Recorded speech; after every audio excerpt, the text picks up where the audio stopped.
Medicinal. I mean, It's, okay, it fair. smells like weed. Nice, cool, Hello. excellent.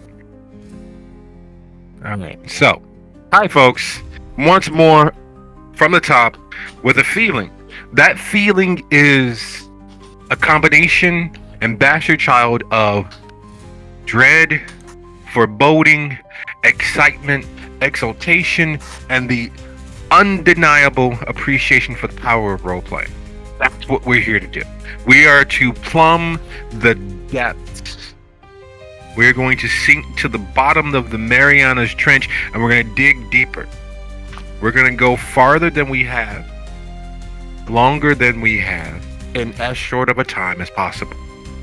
All of that to say, this is without a shadow of a doubt the inaugural, the first, the initial episode for Neon Shadows.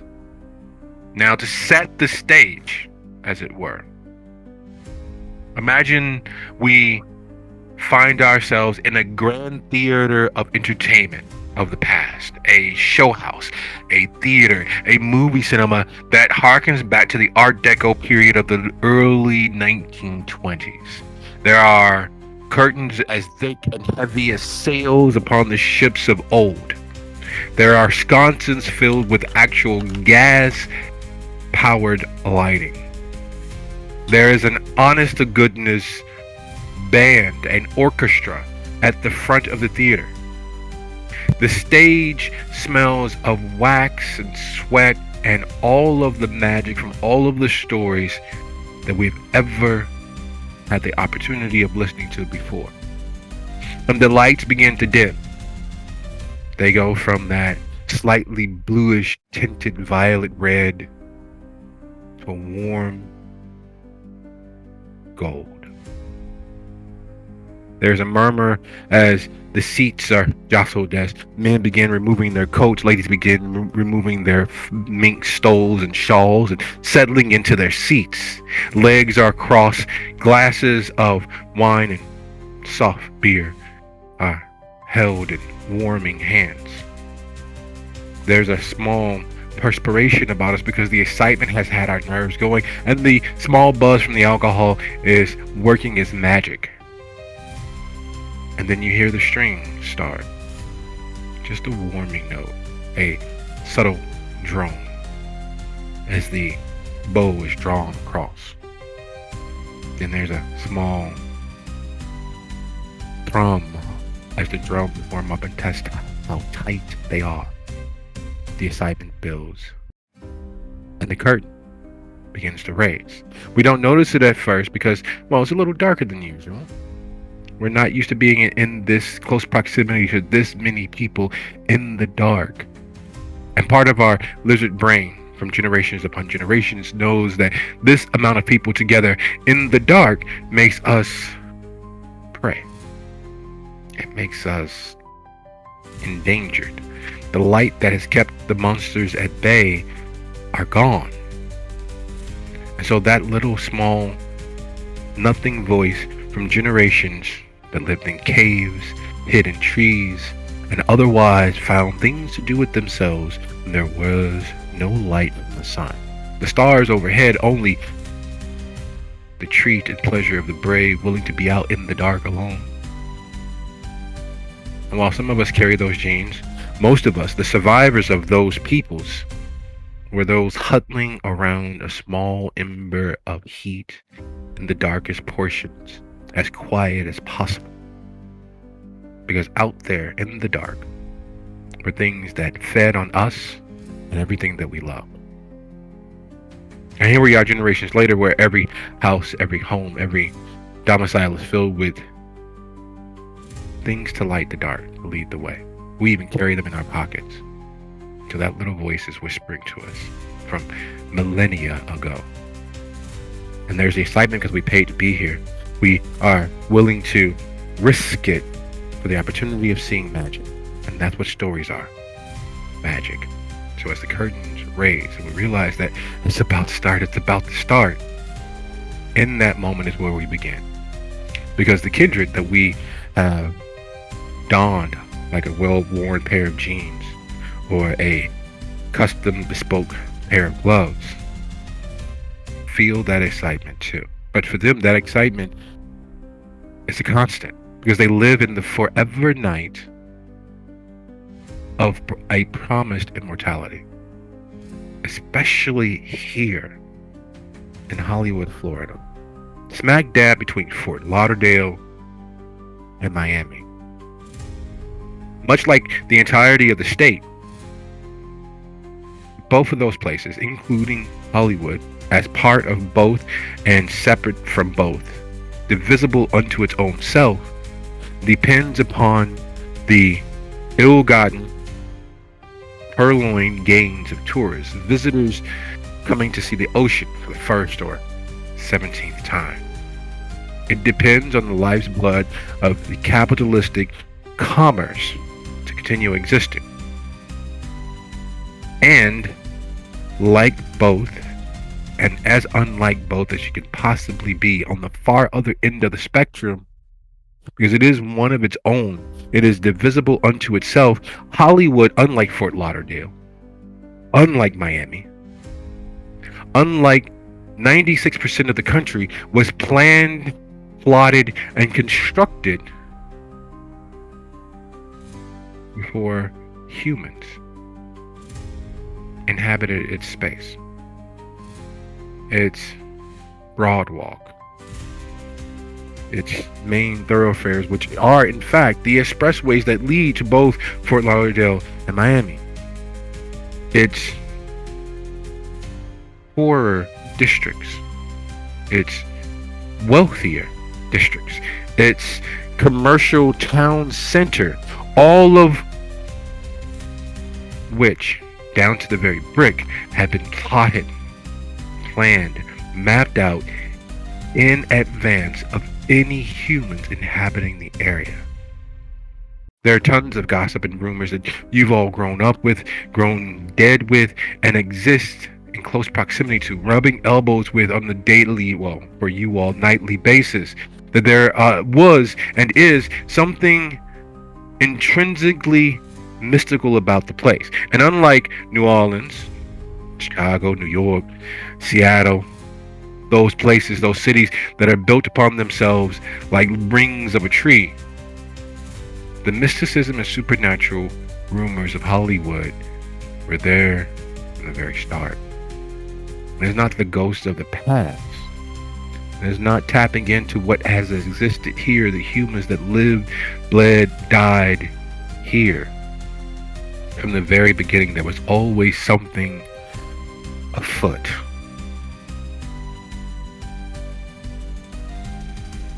So in this well-heeled, well-lit neon palace of the supernatural, these kindred, these persons of the dark, have come into themselves.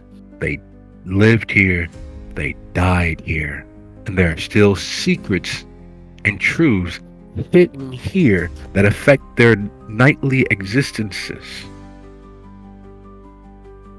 But who cares? It's all about the party.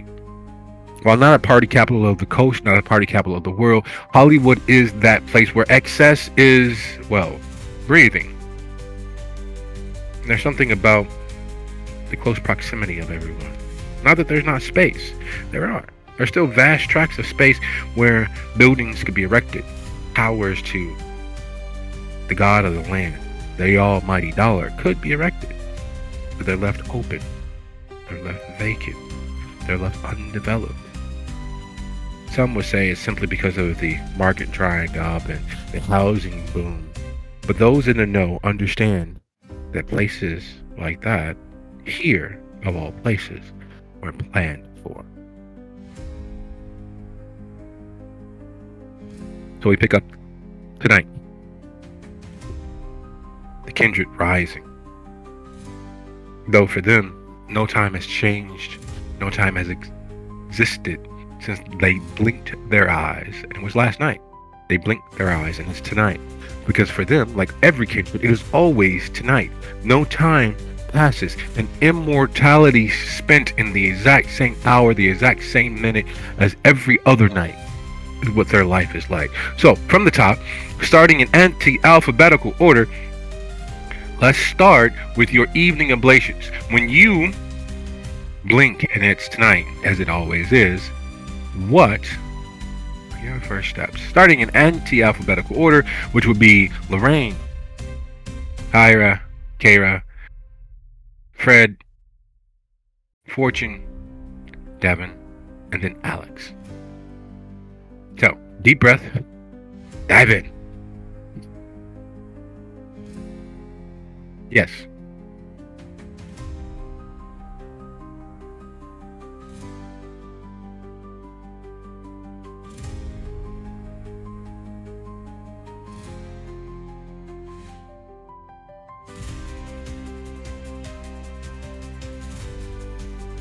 Okay. It's tonight. What are some of your evening ablations, Claire? When is it that you start your night doing? As per usual, or because tonight's special?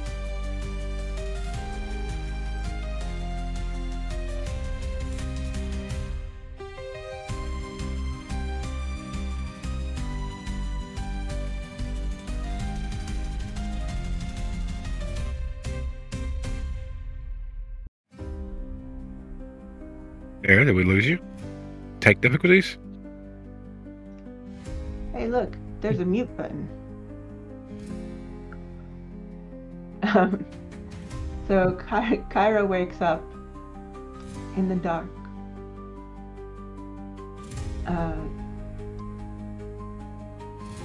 She unmutes herself, and suddenly there is sound, a whisper.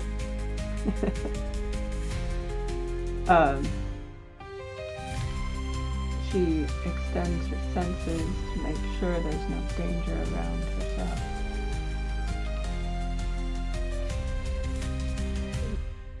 Yeah. No. No, we heard her. Is everyone else muted?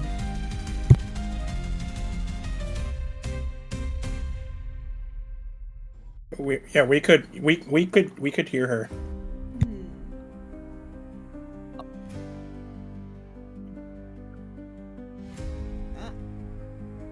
Maybe pure moods just drowned you out. Alright.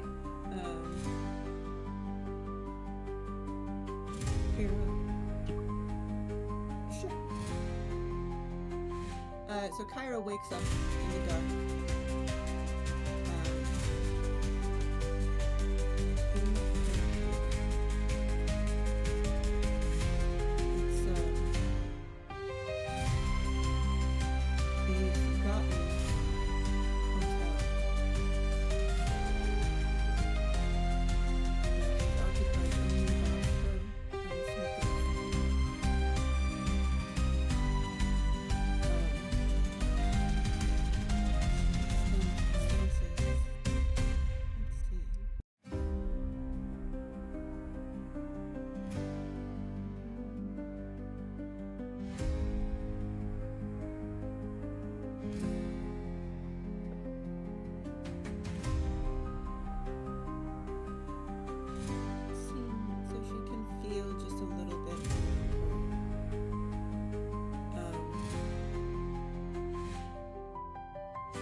Where the doors open directly out into the world, and she sneaks up to the windows, looking for people who are asleep. Someone she can make into a nice little dinner.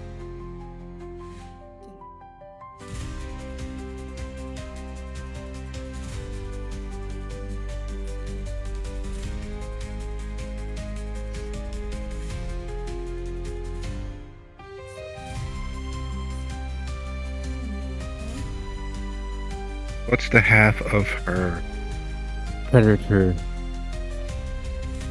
dice pool? Let's stealth would be 4, which is a special break. So the half is a 4. And what that literally means is that without any effort on her part, due skill, experience, habit even, some small bit of potentially the need to violate someone else's privacy, the fixation and fascination with being places she should. Evading the lock at the motel is as simple as simply turning the latch. She has been here, not specifically this room, and yes, very much specifically this room, often enough that she knows where all the stains are. She knows how deeply the person inside might be sleeping because they have great mattresses despite it being on the wrong side of the tracks. They have the sort of mattresses that are laced with crack, meth, and all the NyQuil in all the world. Your heart races because you know you're in danger, and yet there's just something susurrous, something somnambulant about that mattress, and you swiftly drift off into nothingness. She's been here. Again, as always, for the first time, make a preternatural Groundhog Day for her. Evading locks and slipping into person's private abode, rent it or not, is as easy as breathing, which she no longer needs to do.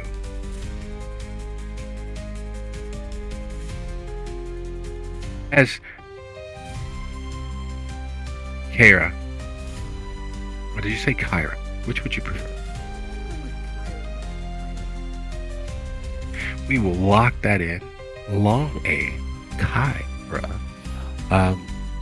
As Kyra hunts at the start of her evening and prays as she has so often before, Zim, you are fractuously awake. It is tonight, as it always is, your evening ablations. Unlike most kindred, Zim awakens to the sight of a blinding light.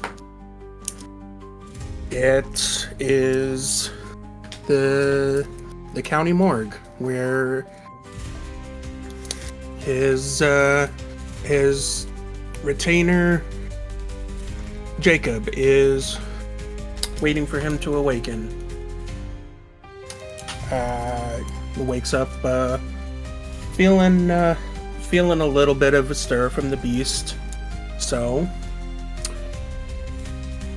our Hikata asks Jacob, "Hey, do we have any guests tonight? Anybody that has a little blood to spare?"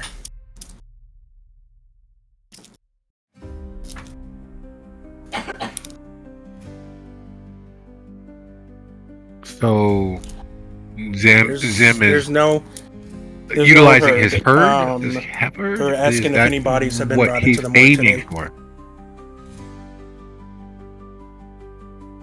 for. Grave Arbor.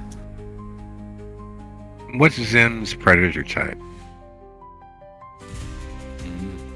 Okay, so that being the case, what is the half of his predator type? The total dice pool. Look it up.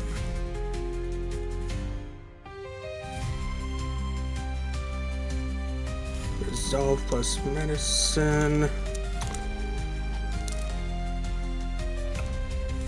We have a total of 6 between the two. So half would be 3.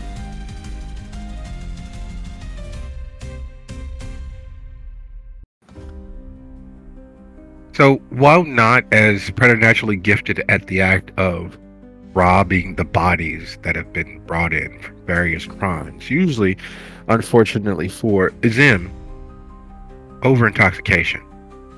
Most of the bodies that are brought in, while we have this image of Florida from the news, sensationalized stories and tales and videos, There's a large population in Florida, most of them far older than we ever think we will make it to.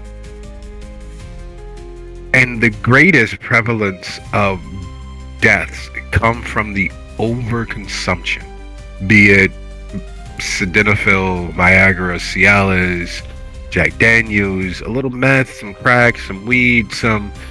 It varies, but it is a place where the psychosis of socialization leads to excess, either because of learned behaviors, younger persons watching their elders, aunties, uncles, cousins, mothers, fathers, sisters, brothers, grandmother, grandfather, engaging in behaviors to their absolute breaking point, or it is those self-same additional family members who have grown accustomed to tearing the very edge off the world constantly, and then eventually catching up to them. Too much sun, too much fun, too much, and more. There are still a prevalence of about 16% of the population who die to violent incidents, be that accidents, crimes, or what have you. But the vast majority of the individuals that Zim has had the opportunity of feeding from have died due excess. And unfortunately for him, this is such a night. This is a night where the vast majority of those inside are victims of excess. And luckily for him, as unfortunate as it is, most of the excess is usually coke, nothing too long lasting, usually nothing designer, things that pass within the hour. Unfortunately for him, tonight is an MDMA night. Enjoy the trip. And as Zim partakes of all of that gloriously chemically laden vitae, as he partakes of the trip that is as mellow and long lasting as he has the bulk of the evening, we slide along to Fortune. Your evening ablations, your blink and you missed it the entirety of the day. How does she begin their evening? He goes out hunting.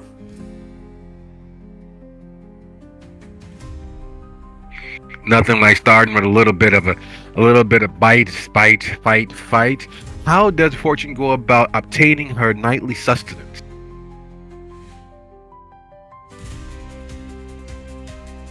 She goes to the nearby bayou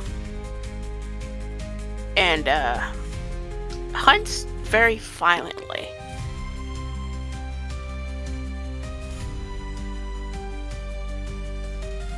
How do you consider her hunting violently? Is she looking for poachers? She's looking for animals. She's looking for crocs. For that, she can go to her neighbor's back pool. But how does she head over to the Everglades, Francis S. Taylor Wildlife Management Zone, and begin to indulge in her need to satiate that want for blood? How does she violently achieve that out there at the bayou?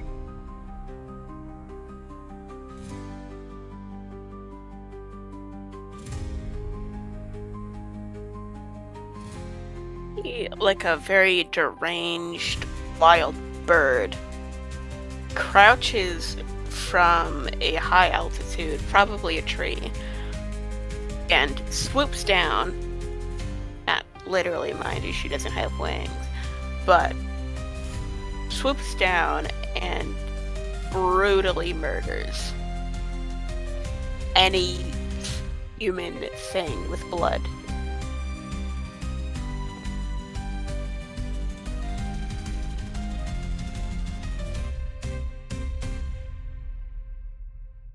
Are you like hanging out in the woods? So, Fortune, what's your predator type? I like cat.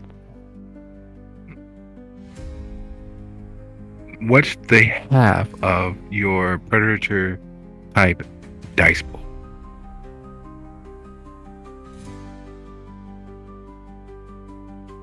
things simply through strength and brawl. What's the half of that total dice pool? And if she has any specialty as well.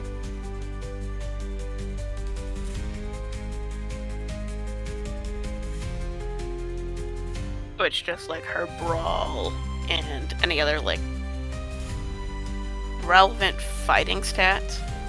Well, yes. Does she have a specialty in brawl? And if Yep. not, it's her brawl plus her strength. And what's her specialty in brawl?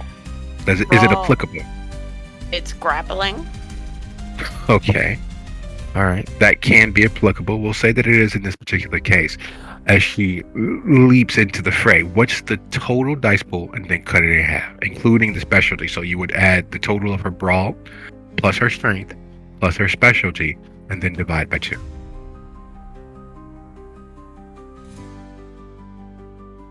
Four. Holy shnikes. You are, without a shadow of a doubt, and we mean this from the bottom of our heart and top of our minds, Fortune is a absolutely violently vicious, viscerally vocational villain. Fortune has the natural compunctions of it would be bad if she assaulted, a drop kick, a rising roundhouse, a quick jab followed by a throat chop.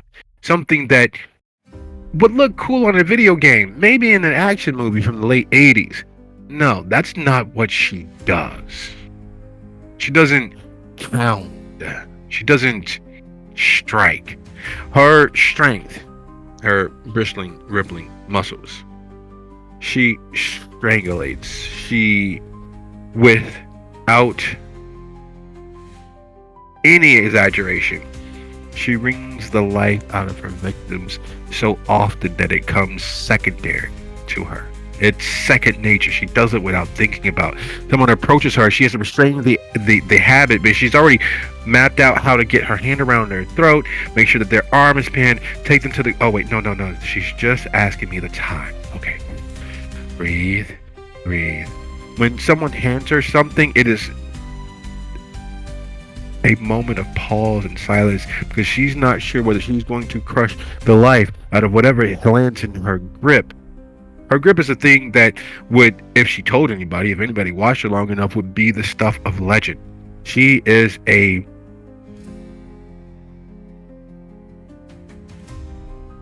and a half. If she can get her hands on it, she's probably going to kill it. That includes everything from, aluminum cans of soda, beer, and all the other beverages to bottles and doorknobs and limbs. Those memes and cartoons and comedically constructed where something lands in her hand, she squeezes it until there's really nothing left. It's all bent up and mangled. That is Fortune on a average day.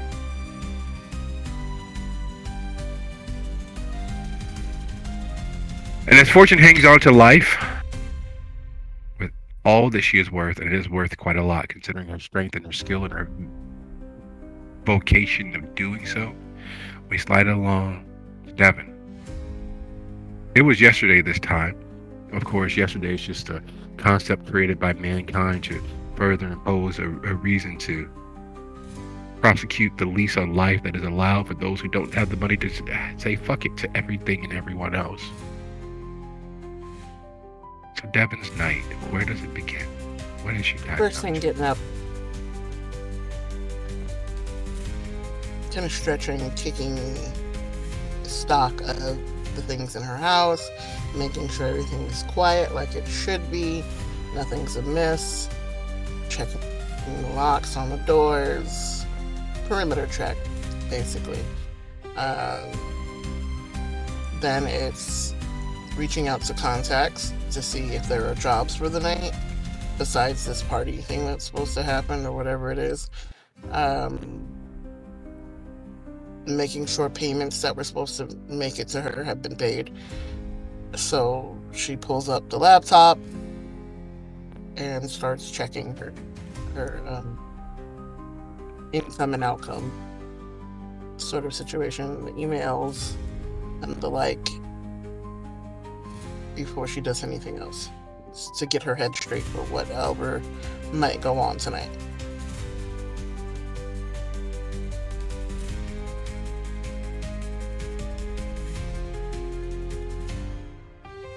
So, right on the point of Devin in this moment, when she blinks and it's the next night, she's the very definition of being a homebody. She obsessively checks and rechecks her log. She makes sure that no one's been inside, and then she goes through her email. Definitely, she has to center herself first so that she's prepared for whatever might come tonight.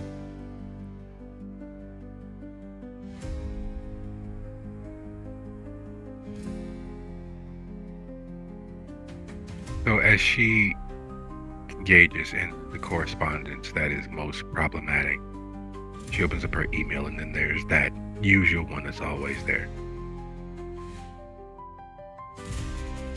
We've been trying to reach you. It seems as if your carpet. There's a fairly deep growl. Worth it on paper. On paper, it's worth it. It's it's an extended warranty. You get all of the same protections that you were getting while the car was covered by a dealership, and it's only 2.5 times what you were normally paying anyway. So maybe it seems like most things are covered except for the drivetrain, the transmission, the starter, it seems like most things are covered except for the electrical system, except for the combustion system, except for the calipers, the brakes, the brake pads. No preventative maintenance, so no oil change or engine flush. That's not covered. The windshields aren't covered except for the back passenger right windshield. But how many times is something's going to happen to your windshield? And of course, the trunk lock isn't covered, nor is the hood lock. The cap on the radiator, that's not covered. The cap on the oil isn't covered. The coolant isn't covered because that falls under preventative maintenance. The antenna on the car isn't covered.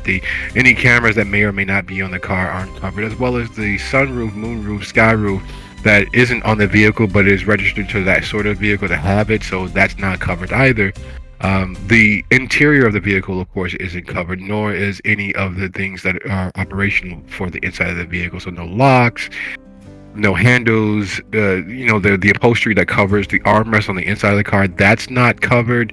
Neither are the carpets, the pedal covers, neither brake nor gas, nor the emergency brake.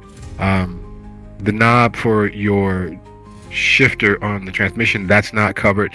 The lock, the pressed button on the transmission so that you can shift, that is covered, provided your car was made more than 10 years ago, which unfortunately your car isn't, so that's not covered. The cigarette lighter, which most people use as a charging port, isn't covered. Neither is anything that happens inside of your car, if there has ever been even the whiff of anything combustible or flammable, or its fumes or ashes inside of the vehicle at any point in the car's existence. Water damage isn't covered because rain is an act of God, and if anything more than rain happens, that's still an act of God, because if God wanted you to have a car, he would have made sure that you were able to pay for these things out of pocket. So yeah, it's an extended warranty. It covers all of those things. But air conditioning is a good fully deal. covered. You Yes. should probably go for it. It's great. Wonderful. If you live above the Mason-Dixon line.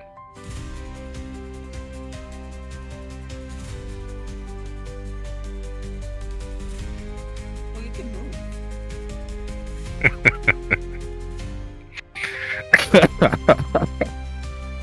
Yes, it is. And speaking of live, or the attempt to do so, Alex, it's night. But then again, it's always night. Your evening Alex ablations. awakes in a very standard, very stereotypical college student's room. It's a mess, it's cluttered, and he knows where everything is supposed to be. He gets up, he chooses his outfit for the night, and then he prepares his going out messenger bag, an old leather bag that he's had forever. He makes sure that he has a bowl, some water, a book for notes, and a very nice 6-inch dagger. Stuffs it all inside, grabs his cell phone, and he's out the door. He's not feeling too hungry tonight, so he's gonna skip looking for a meal. He locks the door, realizes, I'd better bring something. Unlocks the door, goes back in, goes to his fridge, pulls out 2 cases of alcohol. The second one that was behind the first, he opens and pulls out a blood bag, stuffs it in his satchel, puts the cases of alcohol back, and exits the apartment and goes into the night.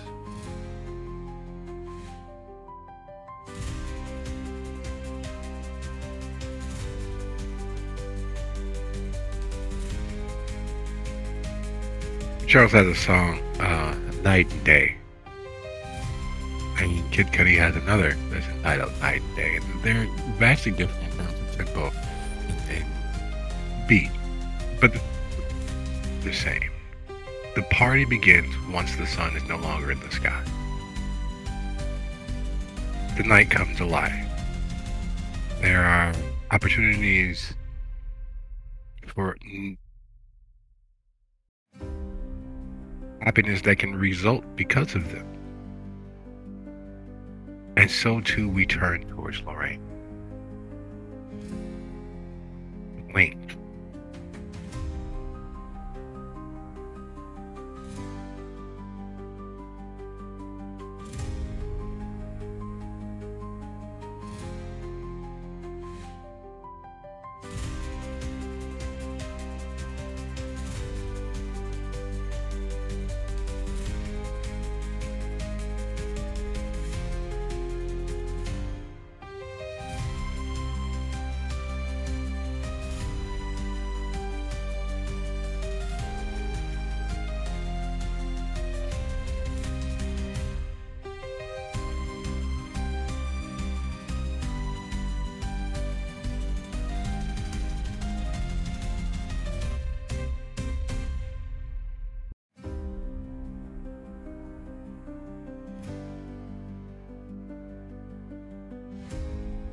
Not feeling terribly hungry is a good thing. Normally. And the reason for that being the case is not feeling hungry for a kindred is not what it would be for any of the living. When a living being is satiated, there's no call for sustenance. There's none of the physiological triggers. There's no stumbling, no fugue, no excitation happening. But when a kindred isn't hungry, it still is the entirety of their being, every one of the 60 to 1,000 neurons firing per minute, 20% of them, 1 in 5 thoughts is about the need, the want. And it's quiet as far as such things go. There's not the burning, parched, crossing the desert, having sucked on your last ice cube feeling. There's none of the dry mouth nor the stomach rumbling. There's none of the pain behind the eyes that increases the more the beast. Because that's what the hunger is.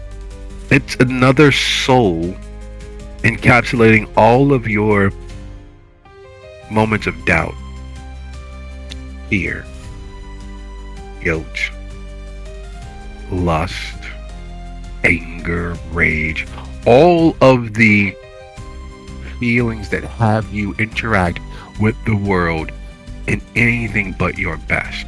While those feelings can cause you to achieve certain successes you might not otherwise do, they are still rooted in that negative sense of self. They are still there, whether they spur you on to become a captain of industry, a master of your trade, a skilled craftsman, or a temperamental artist that is on the cusp of greatness. They can spur you on because it's just energy. However, it is still there in the entirety of its negativity, sitting there, corroding what houses it. It's an acid in your soul. And unlike the living, the kindred has that acid metastasized into a separate entity that takes on the voices of all those who've come before and placed worry and doubt and shame and rage in your heart. While the living have the opportunity of ignoring it or forgetting it until it raises its head again, the kindred don't have that. They don't have the ability to forget. They don't have the ability to not ruminate. They don't have the ability to dream away the pain. They don't have the opportunity to enter a fugue state and escape the world around them. They live in a forever night where every second is etched into the very fabric of their being and their souls. Every moment spent doing nothing leaves them with themselves, all facets of themselves, including and especially the beast. All those thoughts, all those feelings. And while satiated, or as satiated as any kindred usually is, with only 20% of the totality of everything you are, that whisper is still there. That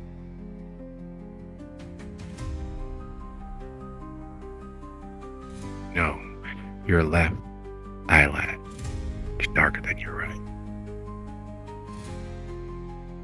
Now that people would notice that one is larger than the other, you walk with a limp. People are staring at you. You know that phone call you hung up on? That was your loss. That was your last opportunity at great. You know, your mother, your father, your aunt, your grandma, they were right about you. You know what? You're really not a good person. No wonder they left. You know what? Now that we think about it, we don't really have a good thought in our head, do we? You've never been anything more than a stolen waste of an opportunity. You know, the best part of you was swallowed by your mother. That's why you're not a twin. You know, your father never wanted you, never appreciated you. And on those thoughts come. They hit and strike. And it's one of those things like holding on to a tiger. You don't want to hold a tiger by its mouth. You don't want to keep its claws at bay with your elbows as you lose flesh and muscle with each strike. However, if you let it go, you know it will devour you. It will consume the entirety of everything you are, and everything you've touched, and everything that's touched you.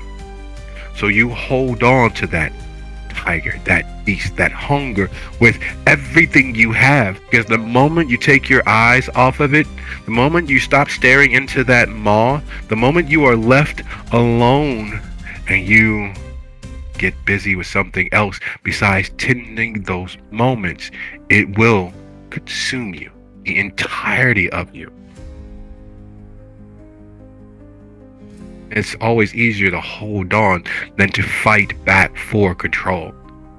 Because once you crack that top, once it subsumes the driver's seat, there's no guarantee that you will ever get back in full control of yourself.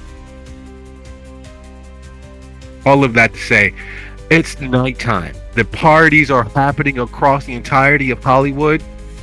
It's nighttime. The tourists who came down for fun in the sun are trying to continue their existence into the night. And what that amounts to for the coterie. Where you all began is not where you all end up. Where you all began is how you start your evening, is how you started this. But where you are now, in this moment, after one thing leads to the next, calls are had, conversations are exchanged, emails are gifted, drives are made, appointments are kept, meetings are had.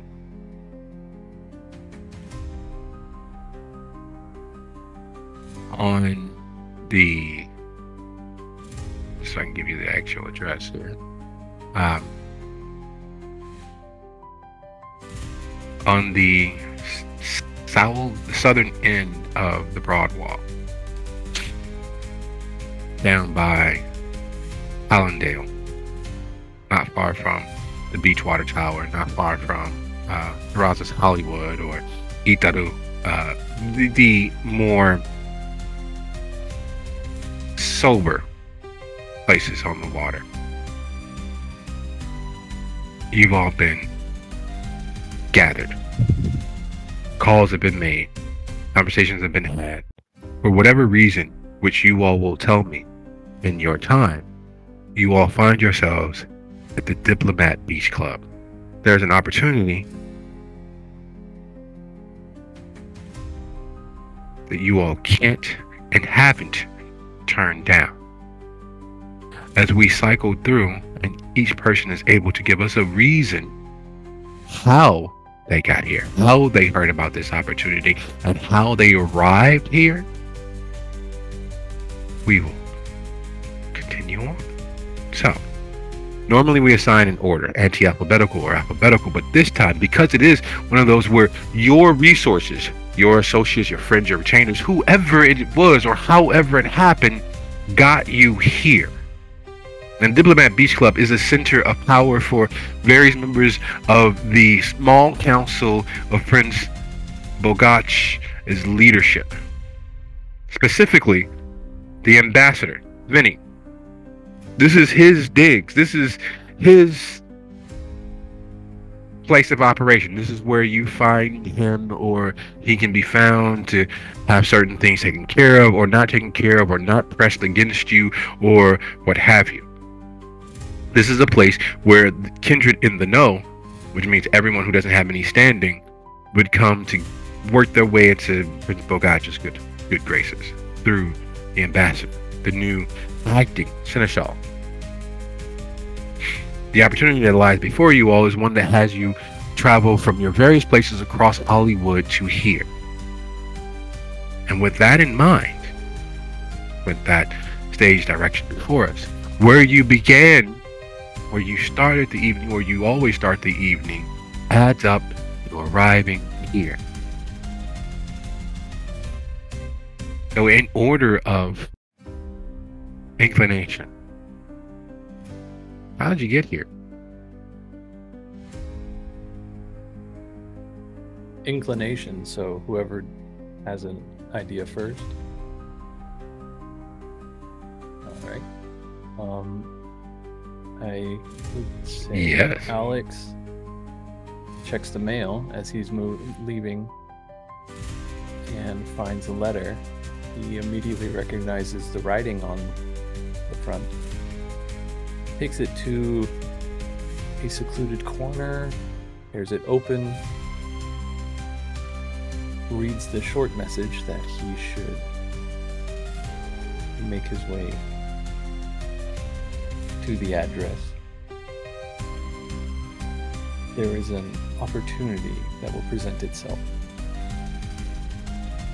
It is not signed, but he knows from his sire. He folds the letter up, puts it in the envelope, folds the envelope 4 times,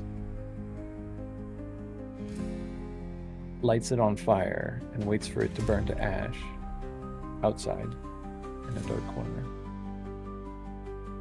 Stomps it, scatters the ashes, and hails a taxi, making his way the ambassador's residence.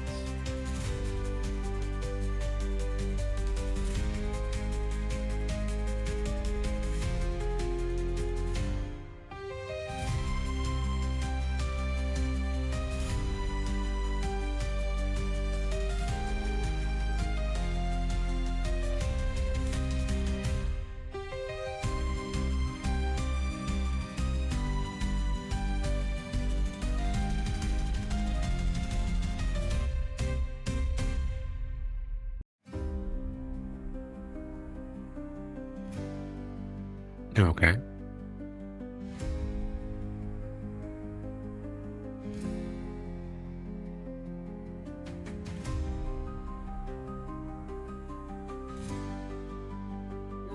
Kyra checked the drops that she has set up with her sire. This one is a wall of perfume. She sees the tag and she knows to check when you're going to drop and respond with her own covering part of his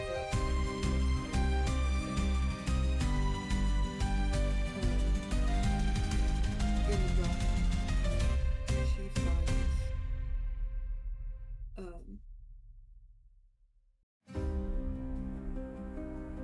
a little note telling her where and when to be. And so she arrives having to spell. Those are the note properly.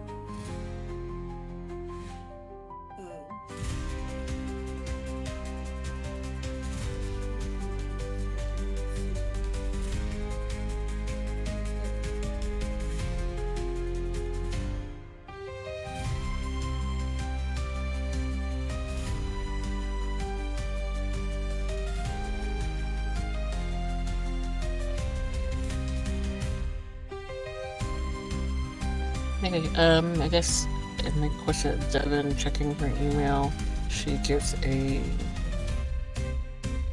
kind of encrypted chat that pops up, and it's a scanned version of this letter that everybody seems to be getting from one of her criminal contacts with a "you going" kind of message, and a little bit of an eye roll, but it's so intriguing, too curious for her to not go. So she sends him back a thumbs up, closes everything out, being careful, and takes her bike, parks it 2 blocks over, and walks the rest of the way.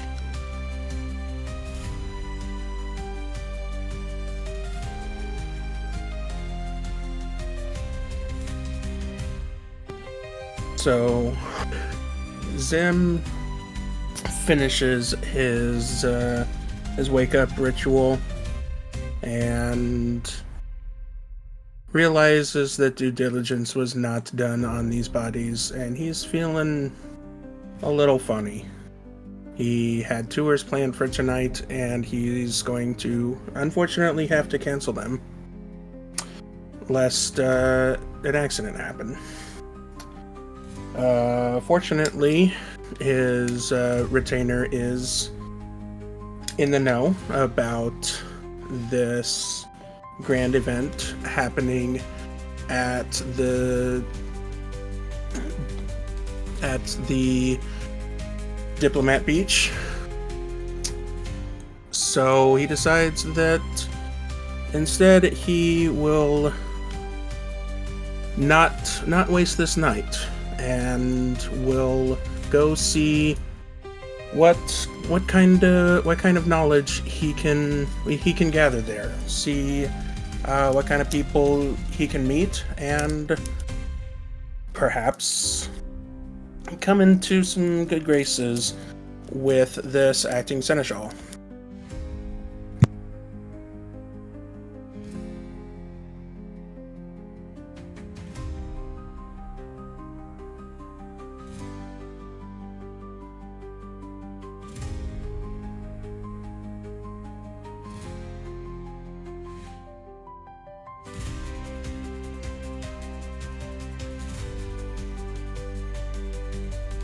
Fortune.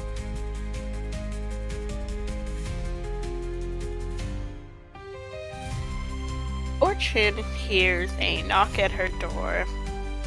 When she goes to open it, all she sees is a mysterious letter. And she opens it to find the same letter everyone else had.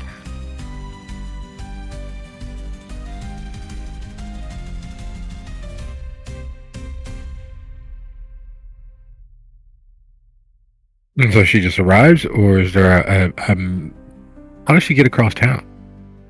Because she made it back from the bayou. She made it back from literally wringing the conscience from her victim. She found a crew of female bikers who, from several states away, wearing leather jackets, something about bats or some crap on there. Looked like they were floating the body out into the swamp. You're not entirely sure. You didn't catch the beginning of whatever they were up to, but needless to say, muck and mired covered, you made your way back home. How did she make it from home to the diplomat?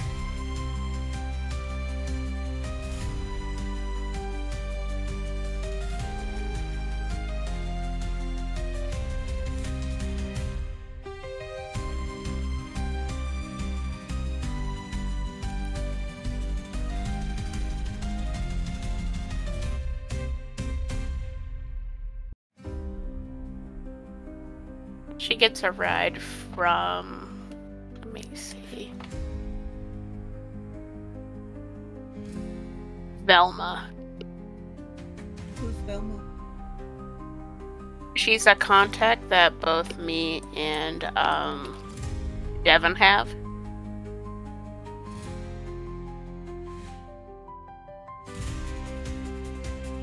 Cool. Okay. Velma it is. Now, cash is king everywhere in the world. Money, the pursuit of it, whether it's in dots and dashes, whether it's in paper and silver, though silver and copper money usually rates less, socially, whether it's just a binary code of ones and zeros, cash is king.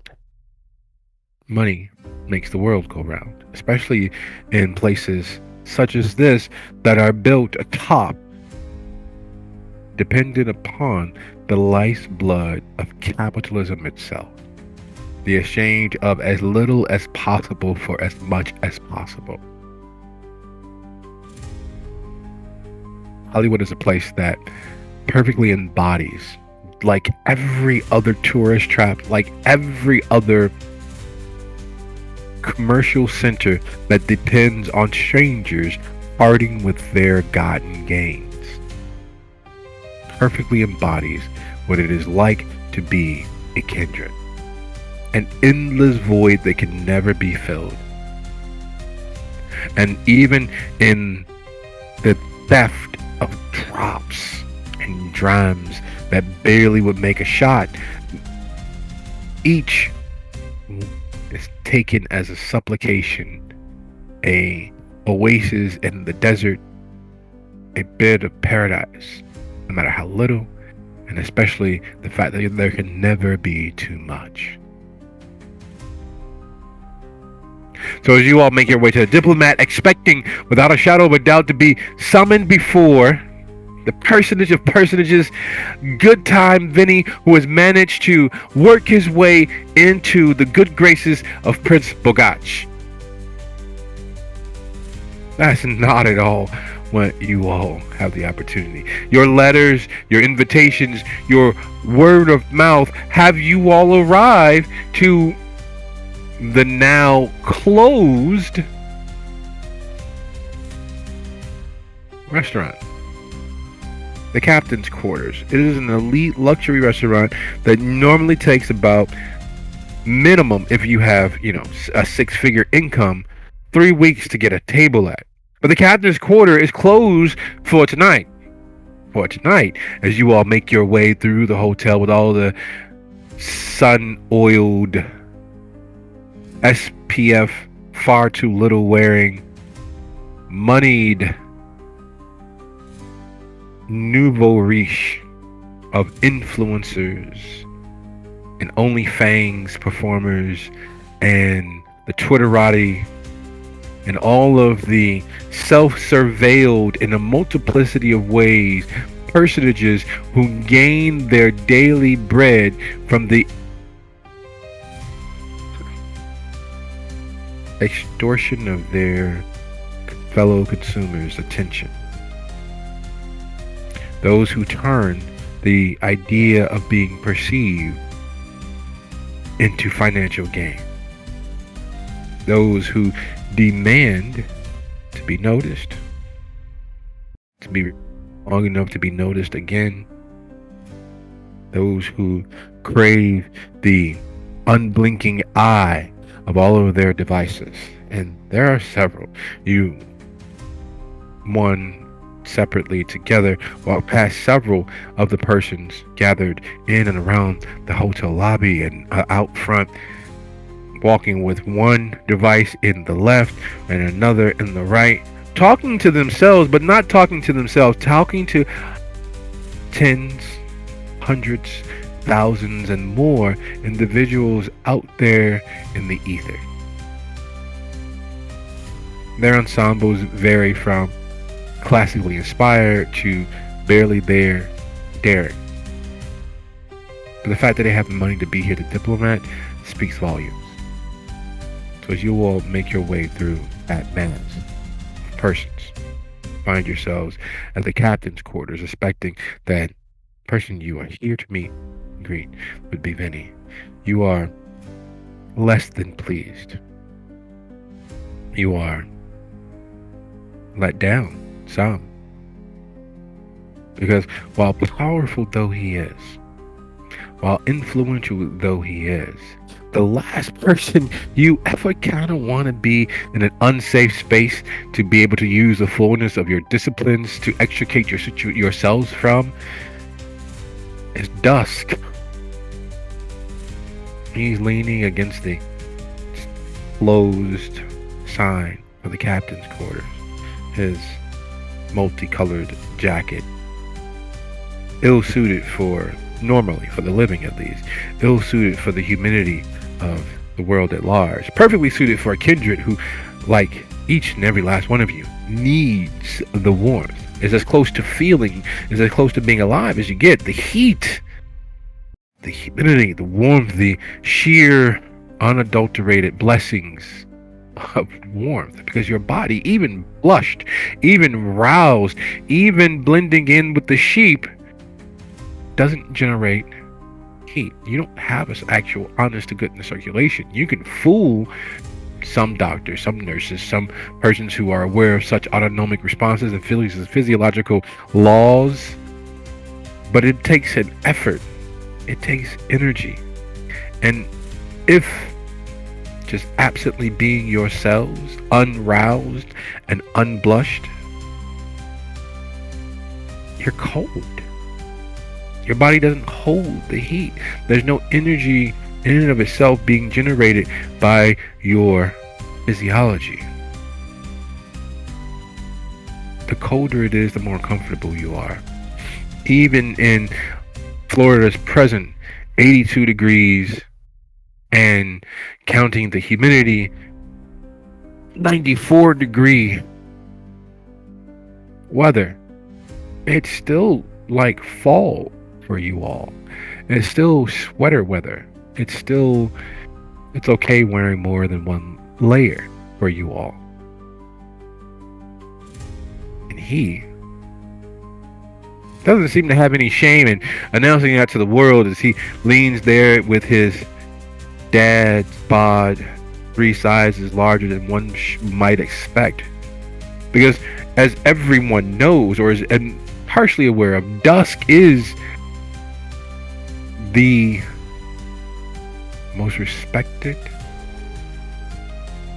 and severe shamir in all of Hollywood.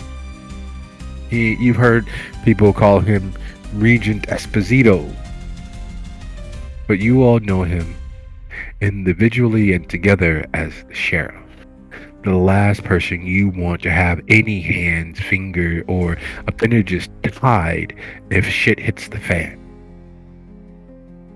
And there's an unspoken thing that none of you all have addressed. How did they get your fucking Haven addresses? Regent, sheriff, whoever the fuck he is or not, a kindred knowing where you live is tantamount to, hell, running through a lion's den covered in A1 steak sauce and the blood of the lamb. And yet here he stands, his scraggly, overly long beard, his hair looking as unwashed as the day he died, and a furrow carved so deeply into his brow as to look as if it's the face of a president on the side of Mount Rushmore.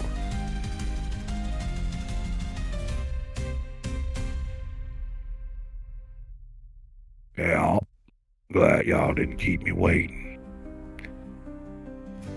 I guess we should get on with it. And without looking, he reaches down with his left hand and opens the door. After y'all. Right.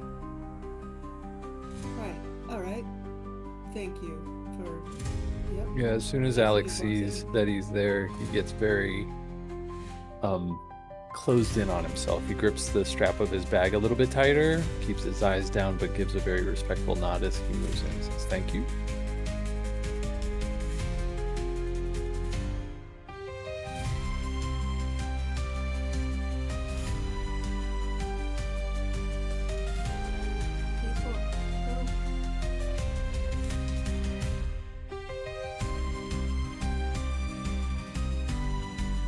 Is everybody else gonna come in, or everybody Seven. inside?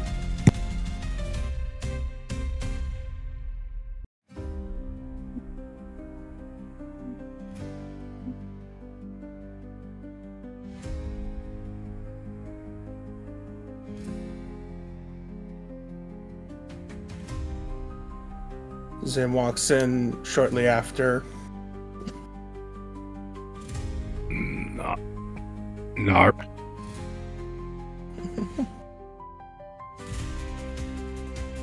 So Zim approaches right as and moves past right as look, there's suddenly some mistake.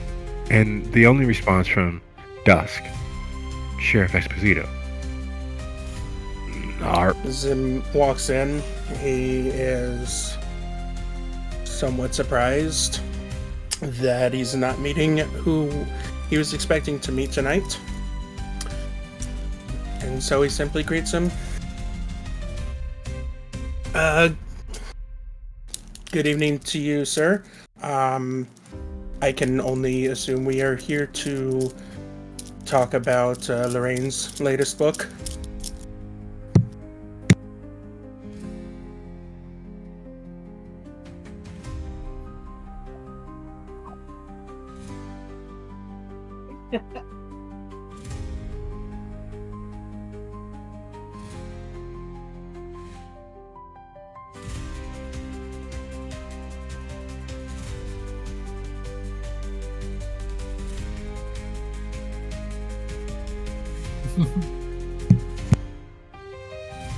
Literally, shut up. Come on, please. Shut up. Sure, Devin just spotted Fortune, and just kind of grabs her As you all enter, loosely by the hand and like pulls her through. Like, doesn't say anything to anybody, just like, come on, let's go.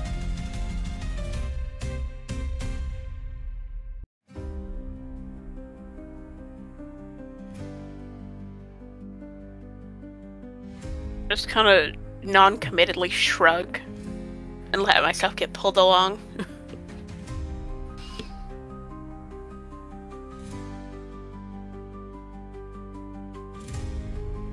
Captain's Quarter is a testament to old Hollywood glamour. You're not going to find any of the nouveau, brutalesque, Caribbean-inspired, pink, turquoise, flamingo bullshit that you will find nearly anywhere else. It is a place that whispers of the glamour of the early Art Deco movement. There's lots of leather, there's lots of wood, there's lots of carved in and pseudo at that time futuristic simplified designs, owls and foxes and gargoyles. It's literally as if you step back in time. There are large circular banquets and tables designed for close conversational moments. There's a bankhead, an honest to goodness bankhead on one side of the establishment. On the other, there's this bar that goes from the floor to the raised ceiling with its burnished copper tiles. And while they aren't on, they are ringlets and ringed bits of neon that, when plugged in and on, would turn this place into a melting pot of last century's idea of tasteful indulgence. But now, in the relative dark, only the emergency lights on, it looks as if you all are in a stylized graveyard. Those bankheads and small tables looking like row upon row tombstones in the dark. The wan light.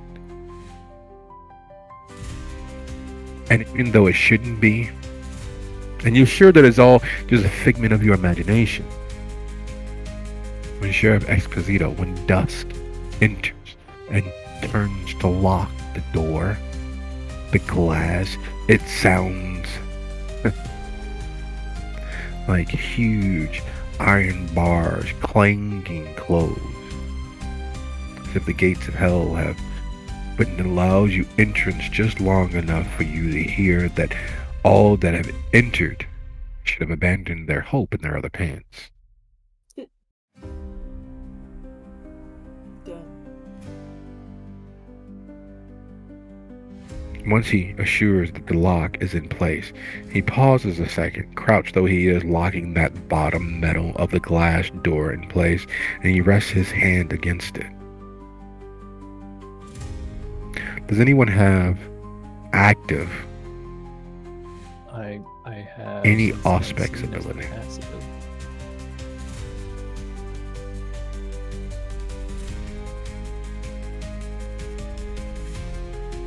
So is it I would active? say Do you as passively soon as he keep Sense the sees Unseen open and Assessing operating? the situation, he would turn it on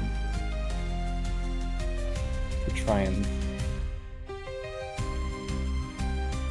see if there's anything in He the shadows, liked 'cause this. It's not well lit. It's all emergency lights, so Alex is gonna be keeping an eye out. He is definitely on high alert.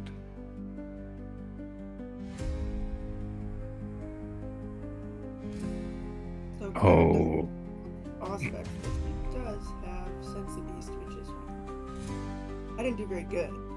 I've got one success, but it's there. so that's being the case. One success. And what's the half of your total dice pool for Sense the Beast? And what's the half of your total dice pool for your wits plus auspics, Alex? My math is one. Okay, excellent. So let's start with Sense the Beast. Let's start with that hair-raising, literally and figurative ability. Sense the Beast allows you to immediately, based on intention, aggression, denote the flames of other beings. Typically, and usually, only kindred trigger that. Typically, it takes a lot of sheer and focused enmity and aggression for most mortals to register as noteworthy. They stub their toe, and if they're naturally an angry person and it ratchets up, yeah, that it'd be a flash of light in the dark. They are in the throes of some very, very rough trade. Maybe if they're, pushing their limits, people are ignoring the safety word or otherwise pushing the limits of themselves and their partners. Maybe it'll be a brief flickering flash out there in the dark. But kindred, even in their usual passive, with the beast only whispering like an incessant toddler at the back of their mind, they register usually.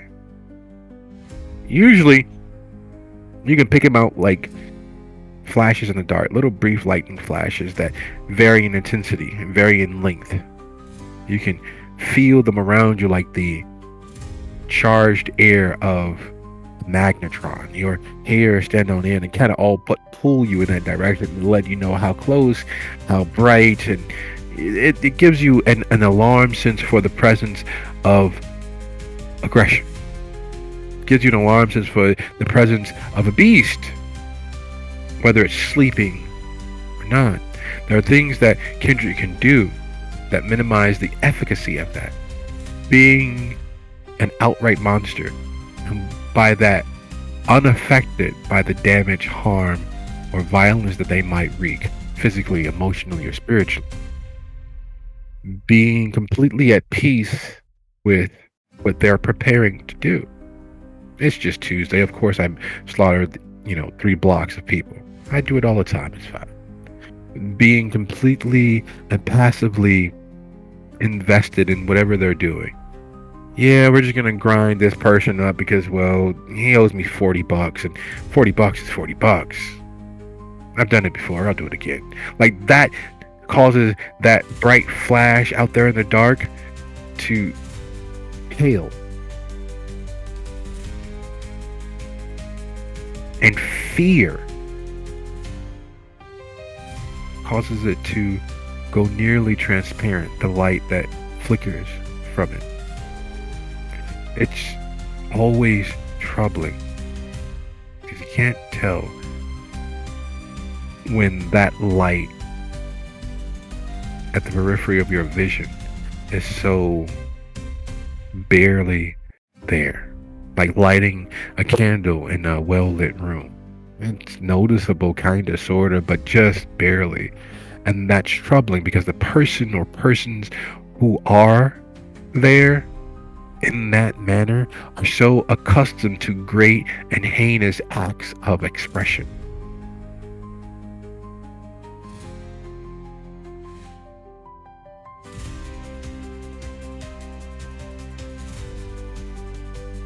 There are a multiplicity of senses that humankind typically ignore in one shape, fashion, or form. Their sight, sound, the olfactory sense of smell and taste. There's touch. And there's this ineffable sixth sense, part instinct, part pattern recognition. It's an ineffable bit of all the things that have allowed humankind in general and you specifically to survive until this state. Not that you survived, because after all, you're dead. But it's all of those senses are part of the array of sense the unseen. Rooms have a sound, have a weight, have a presence. And your ability to sense what's not there changes those tunes, makes them sharper so you can remember what it sounds like when voices are bouncing off of unseen things, unfelt things by the vast majority. The cooling of a room ensconced in the necromantic energies of the dead feels as if you're standing atop a mountain. While most people get a small shiver, you get the full Arctic blast playing the xylophone up and down your spine.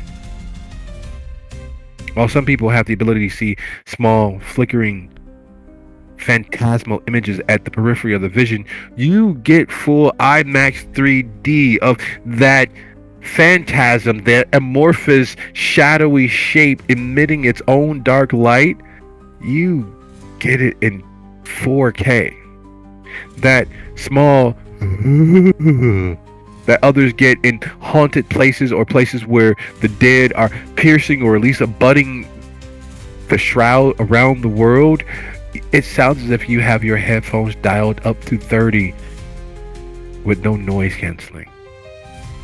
That scent of something sweet, that ineffable mild change in the scent of a room, feels for you like you got hit in the face full force with mustard gas. Bracing yourself for the extremes of that sensation. You know, that's the fucking sheriff, the regent of all Tremere in Hollywood. There's got to be something afoot, so you brace yourself for that extreme reaction.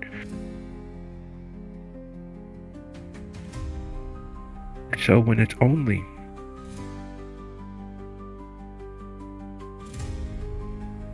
you all,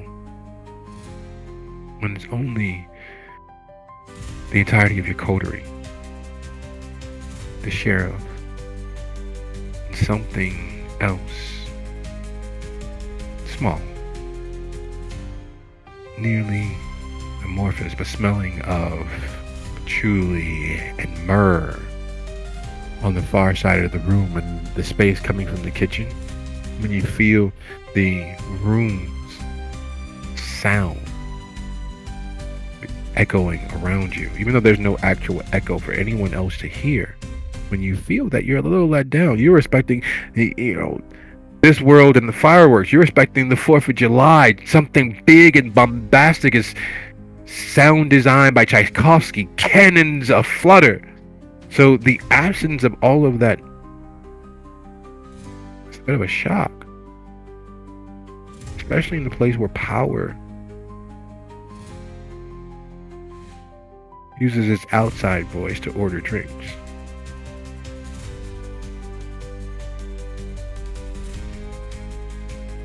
That is until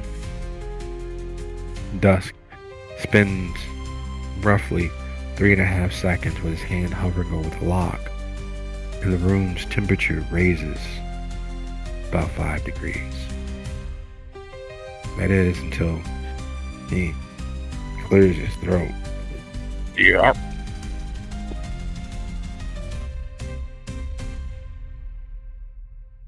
Normally I'd monologue a bit, but yeah, I don't really feel like it. Suppose you all know why you're here. Alex steps forward and just says, I was informed there would be an opportunity tonight.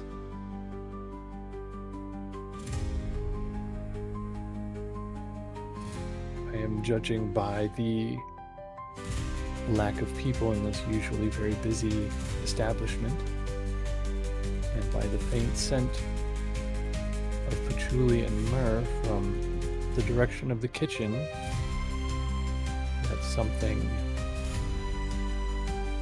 has gone wrong. We are either investigating or being held as a witness.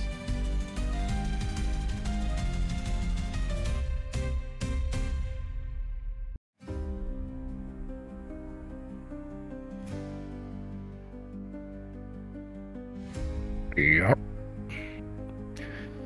That about sums it up. Farai, bored and pegged, you might as well come on out now. No sense of none of these folks gonna be stupid enough to do something, well, that most kindred would do. When he says Farai, that flickering light in the periphery of Kyra's vision, the small presence of myrrh, frankincense, and patchouli that you were noticing earlier comes to the fore. Farai, for those of you in the know, is the only hound to dusk.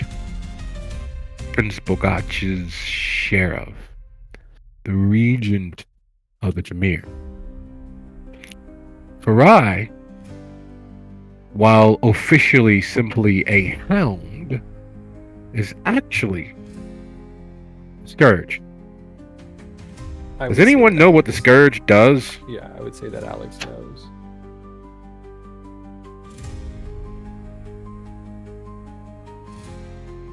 Excellent. Excellent. So you know that. Uh huh. What's that? I've heard. Yes. So more than anything, it's all about perception. The reason why most cities, most domains don't have a scourge is not because they don't have thin bloods. It's because the actual job of the scourge, the truth behind the comfortable lie of the scourge. Every kindred has recontextualized what the scourge actually is. And what I mean by that, and what kindred society means by that is, the scourge is an assassin. A domain sanctioned assassin. Of course, most people don't consider it an assassination unless, of course, you're important enough to assassinate, but the truth of it all still stands. They receive a bounty for the removal of various. It's been rebranded in the modern age as the extinguisher of thin blood to make it palatable. During a blood hunt, any respected and recognized member of the tower might engage in a little diablerie, a little killing, a little removal of a enemy, or just an annoyance. What happens during the course of an actual blood hunt, it's all fair game. However, during a non-blood hunt, during a Tuesday in the middle of June, Scourge, with little to no reason, receives those benefits all time. Whereas the sheriff is bound by the traditions and the will of the prince and the small council, the primogen, to investigate, to verify, to find a palatable way forward, to discern the truth, or at least a truth. The Scourge has one job. Despite all of the good PR marketing, oh, they're only there to hunt the thin blood. They're only there to take care of the problem nuisances. You know, those fucking catives, those lower generations, you know, the running monkeys of what we are. Truth of the matter is, you annoy, with reason, one of the small council, the primogen, or the prince. The Scourge doesn't look for a truth. The truth is, you are now officially made it to their list. So they can harass, harangue, kill, or otherwise engage their targets. It's the reason why in other cities, in most other cities, the Scourge is an unneeded reminder of the dark feudal past that is the present of every kindred with any standing and age. The Scourge has one job. And while it's marketed towards and specifically used to target thin blood, that is a polite misrepresentation. To put it another way, as dusk stands and Alex addresses him and calls over his shoulder for Farai, instead of hearing Farai, what you all hear is, as you're standing at the mouth of a lion's cage, "Come and get it!" You hear the dinner bell and the soft, plodding steps of a lion stalking forward. And yeah, she's only 5'4". And yeah, she has, blue micro braids, and She's wearing all sorts of regalia. There's necklaces and crosses and amulets, and she has bangles on every appendage, every arm and leg, and she's wearing a skirt that you couldn't fight in to save your life. At least if you're trying to keep some public sense of decency about it, you wouldn't want to flash your bits. But she is dressed perfectly for going to a rave. She is dressed perfectly for being the center of attention at an all-night dance party, in the sort of clubs where you would never forget the evening, but you can't remember exactly what happened. And while that's how she presents herself, the fact that she's moving closer and those bangles are bouncing and moving with the sway of her hips, she has the look of a very hungry predator. You don't hear the bangles. You don't hear the swish of her fabric. Behind Lorraine, or Kyra sidles behind Fortune as she approaches silently.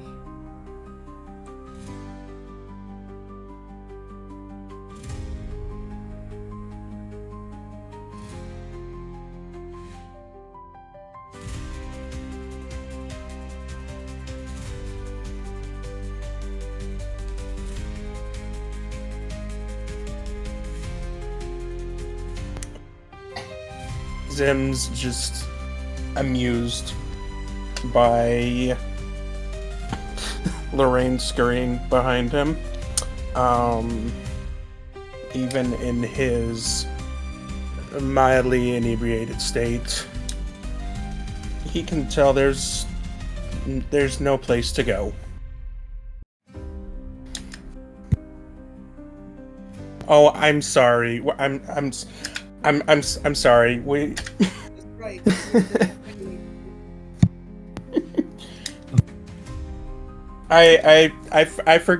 Oh, hi. How are you? I forget yes, that you're when you're a panicked world-renowned titling. author, sometimes words are more important than facts. My apologies.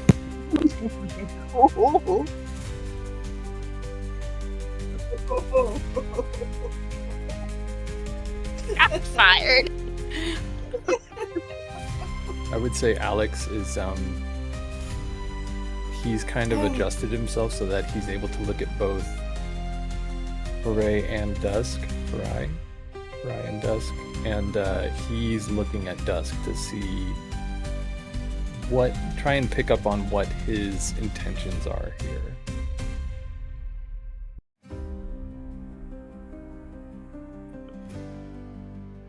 Excellent. What is your? I'm Are you scrutinizing, or are you just trying to assess with glances? He's going to scrutinize. He's going to try and really pick up on if he needs to start trying to think of a way out of this or not.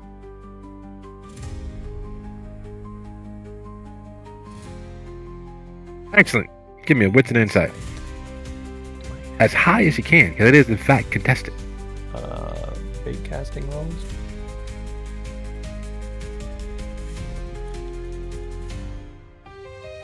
Yes.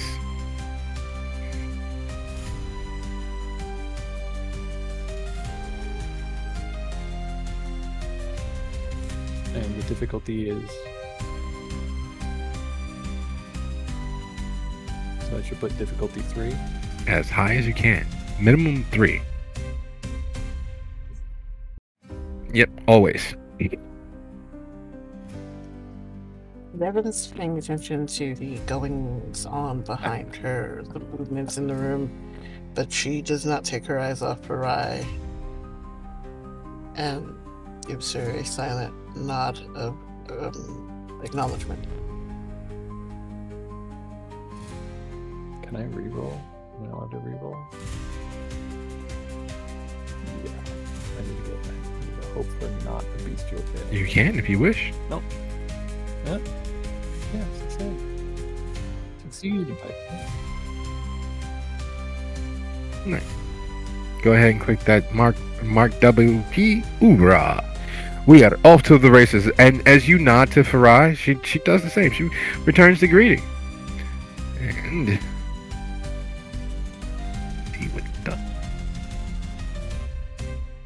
attention, just He's- kind of looks, not exactly puffs herself up, but very much exudes, fuck with me and I will end your life. Energy.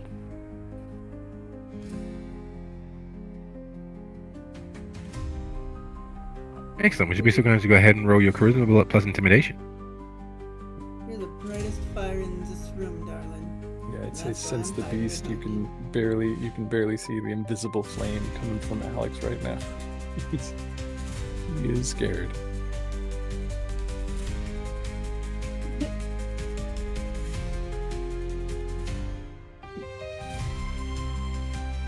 I can't feel my own either. It's not there.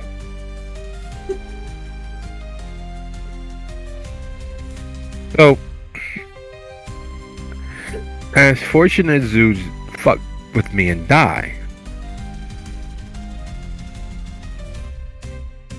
dusk is, as dusk is wont to be, the homeless guy standing outside of 7-Eleven at 3 in the morning on an absent Thursday in the middle of September, ill-dressed for the weather and somehow withstanding it all. Something about the facial hair and the furrowed brow leaves him as indecipherably inscrutable as the Sphinx has been for a myriad of centuries. Looking at him you're not sure if judgment has been passed, if judgment is passing, if he even knows what the time is. While Farai, that devilish little smirk as they nod greeting to Devon, that smirk that remains unchanged looking at Fortune, that smirk that is very much what it would look like if you were a mouse and the new cat is being trained by the old cat. Yeah, they might kill you, but it's just a training exercise. They might more than likely just play with you until your heart gave out from the stress and shock of being in close proximity to things that eat you out of habit more so than necessity. Or they might end up letting you go. You understand the pressures that cause mice to live a shortened life, the sheer stress of staring into the face of the cats as they decide whether to play with you, to eat you, to, well, be cats. Meaning is usually a combination of both.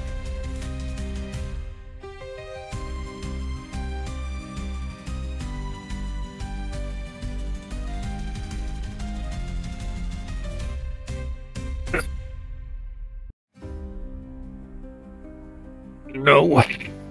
Rain, them.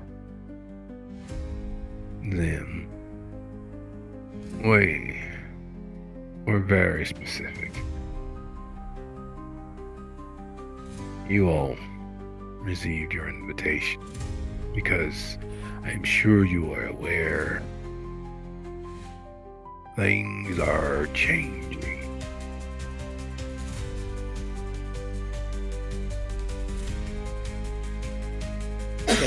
There are a lot of You are things aware of that that, are correct? changing. Yes. May I ask what specifically this is in regards to?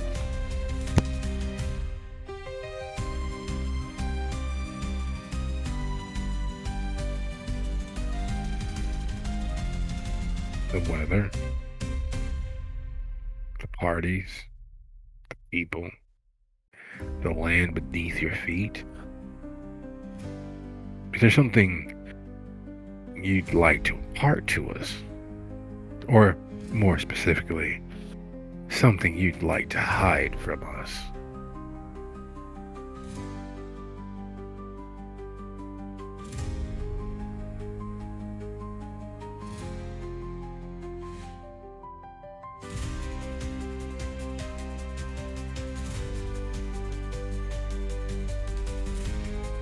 So, out of character, do we know anything? Like, Remind me what's going on in the city if I should know, because I do not remember.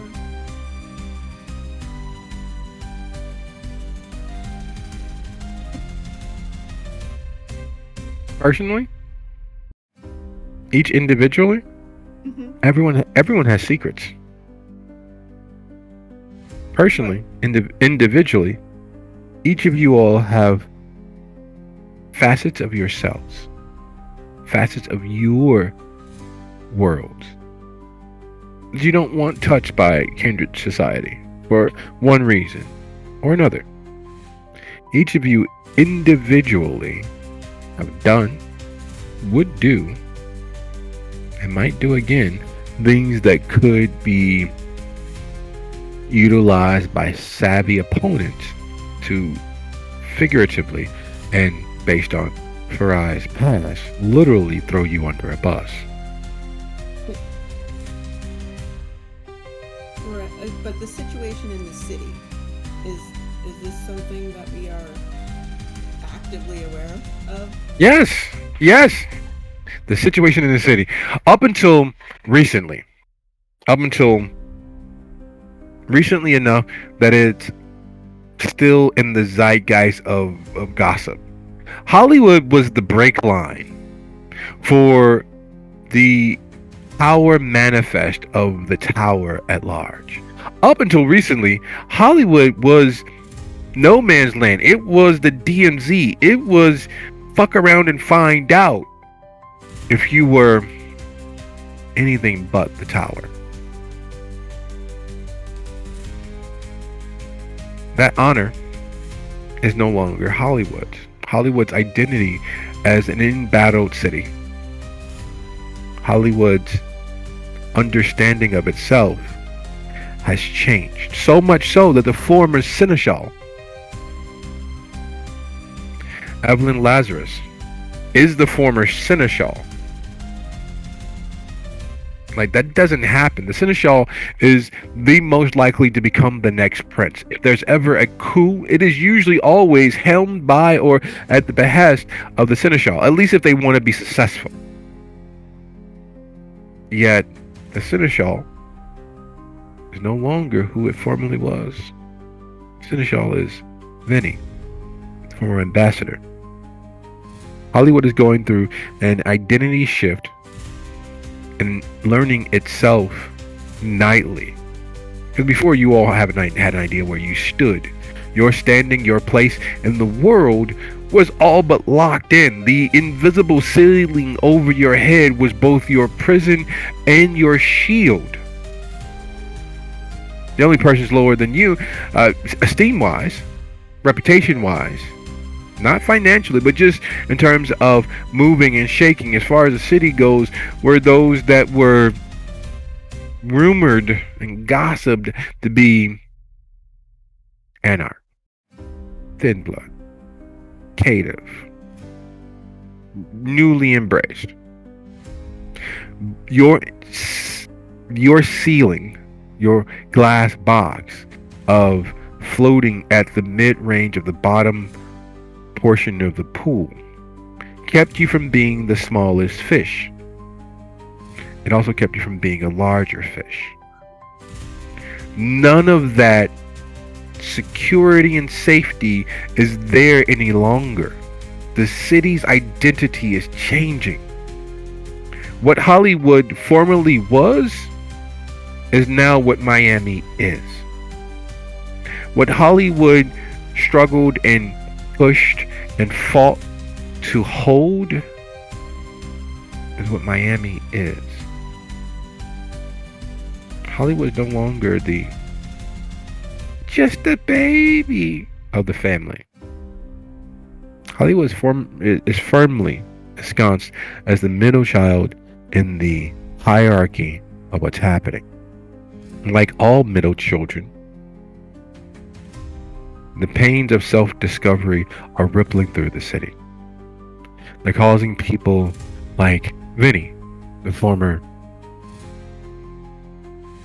competitor for Prince of Party, causing people like the Viper or Spike to run rampant, to grow and shift, causing people like Rimsey to be considered for positions or whispered for as positions in the hierarchy. Hollywood's battle for itself, its identity, has caused a lot of kindred to suddenly go missing, or to flee the city, or to otherwise become indisposed in the present and future. Like their line stops and ends, just fades into nothingness. And on that note, does everyone remember what the Scourge actually does for their existence? Not the, not the media blitz, not the publicity, not the believed image. Assassin. But what the Scourge actually does.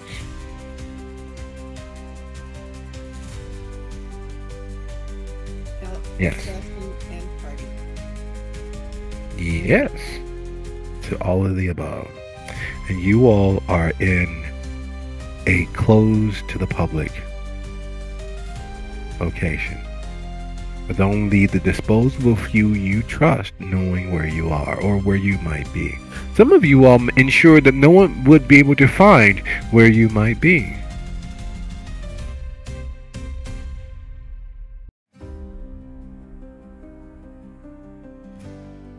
So you needed us to investigate something?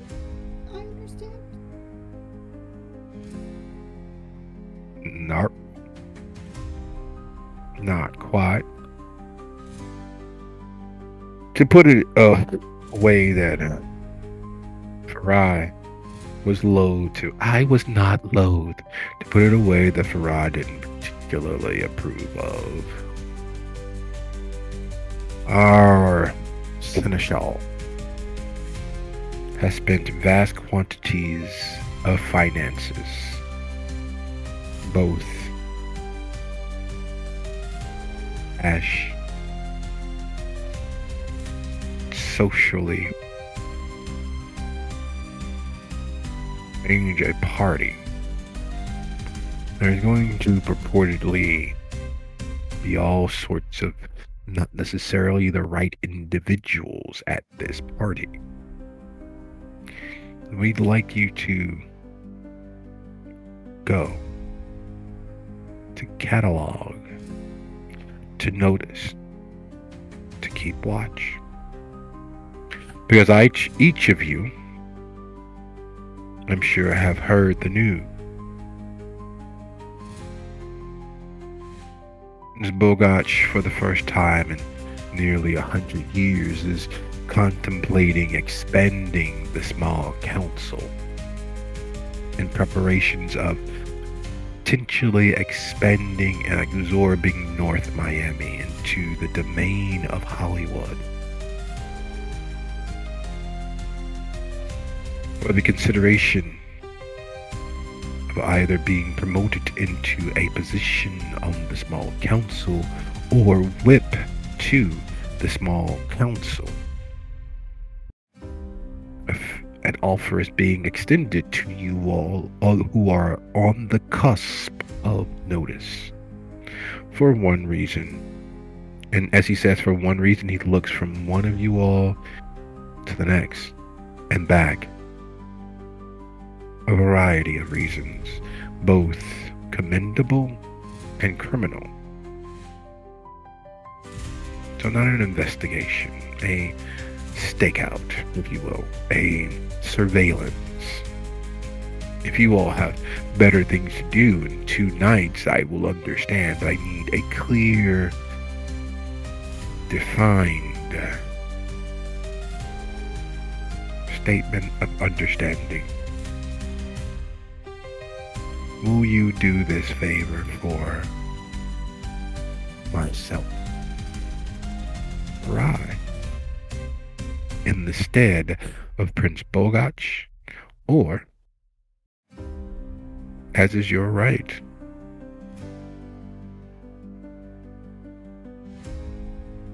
you say no. Alex is looking much more relaxed now that he is mostly sure he's not going to die suddenly. And he nods at dusk and says, "Tell me where to be, and I'll be there."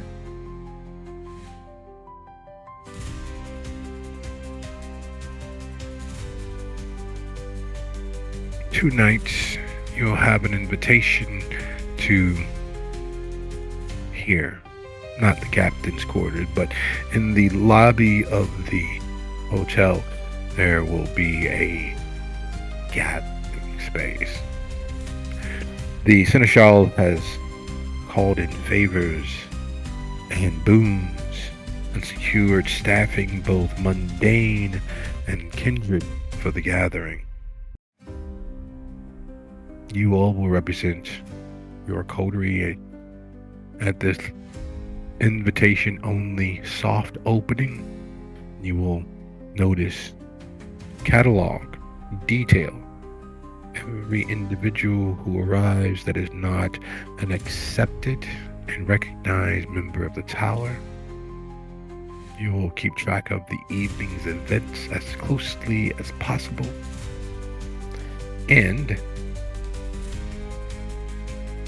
you will report back to me and Farai your findings, and we will mention your great efforts and pains of burden to Prince Bogach, consideration of the next step forward for you all, either as part directly of the small council or as a whip to the small council, placing you head and shoulders above your peers and miles above those nipping at your heels.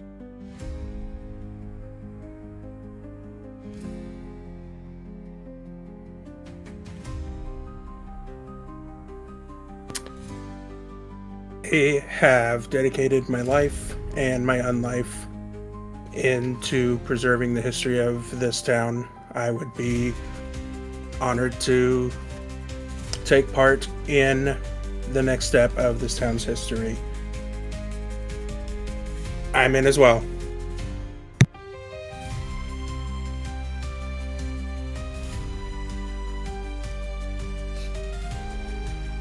I'm in. Well, if this is gonna help me in some way, then sure, I'll be happy to help.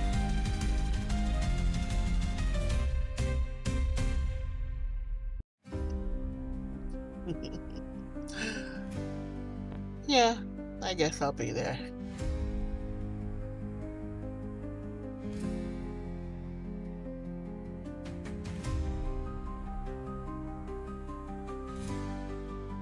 Excellent. Thank you all for your pains of service. I have another matter to tend to, and the duty of such will prove to be a small bit noisome. So if you all would excuse me, Farai, they are all yours. And he moves between you all, giving a polite nod and excusing himself back past where Farai entered from, which leads to the kitchen. As he moves through the swinging doors, you hear them click and flick back into place behind him as it still swings several moments after he's gone through. After he leaves, Farai just shakes her head. I think this is a bad idea. Y'all ain't ready for this. He don't give you all the trust and faith of being smart as I hope you all are. You're in for a penny and a pound.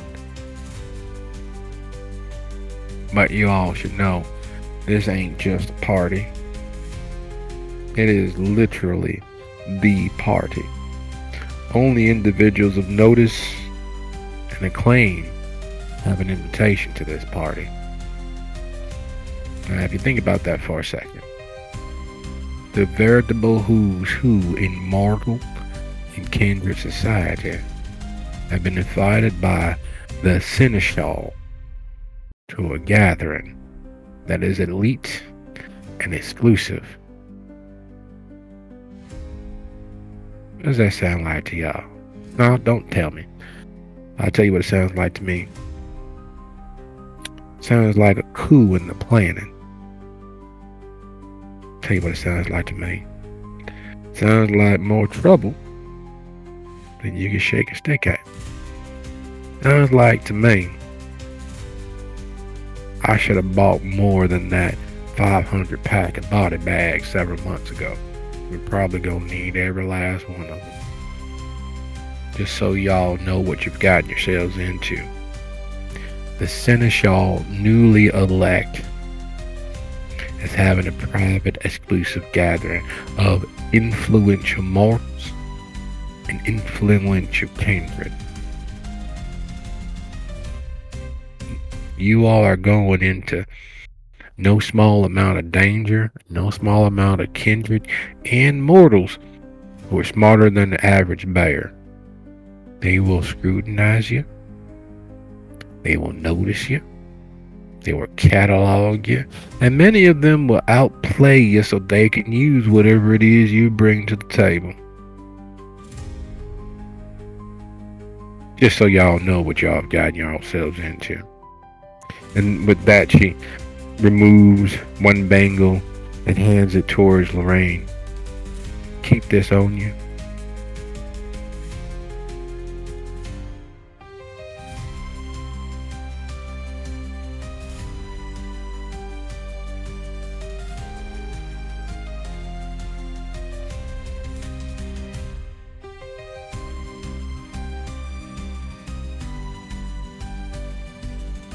Oh, that's easy.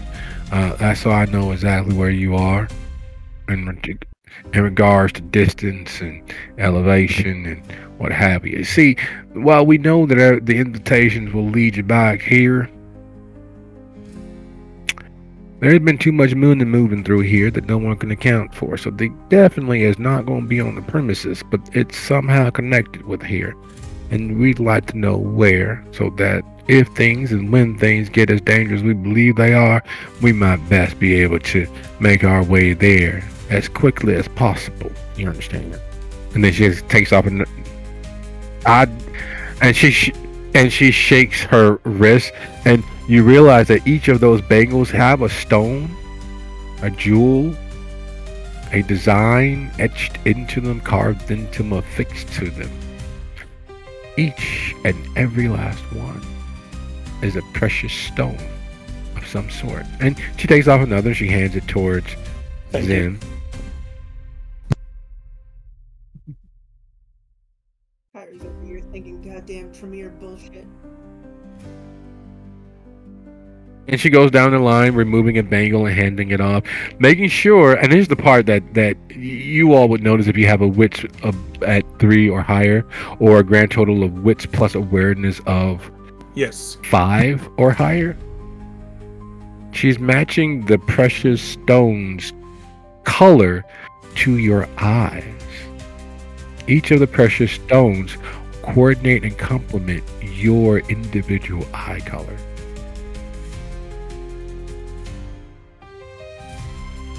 That's not creepy at all. Alex is accepting his bangle with a appropriate sense of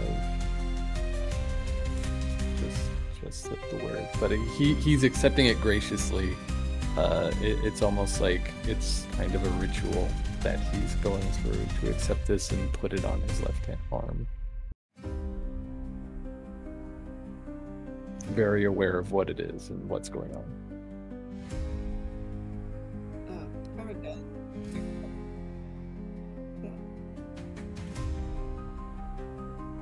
Kyra does accept hers and puts it on because she's representing Ramsey here tonight, and it will help his bid to be on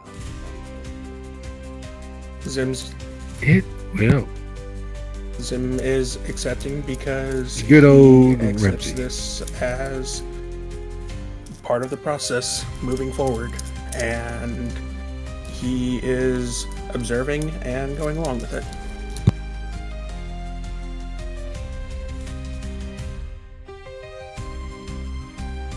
It does look nice, doesn't it?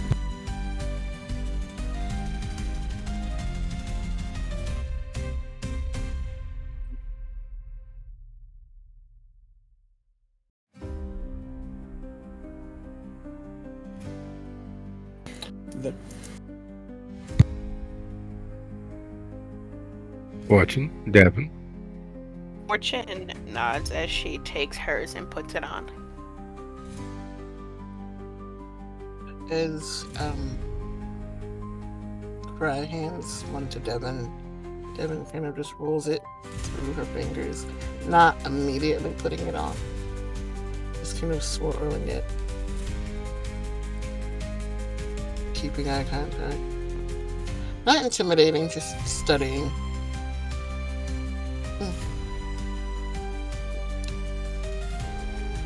Strange, this situation.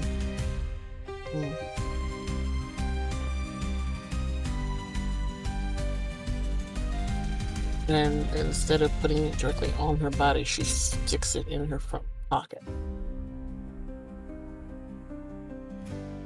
of her like riding jacket and zips it back up.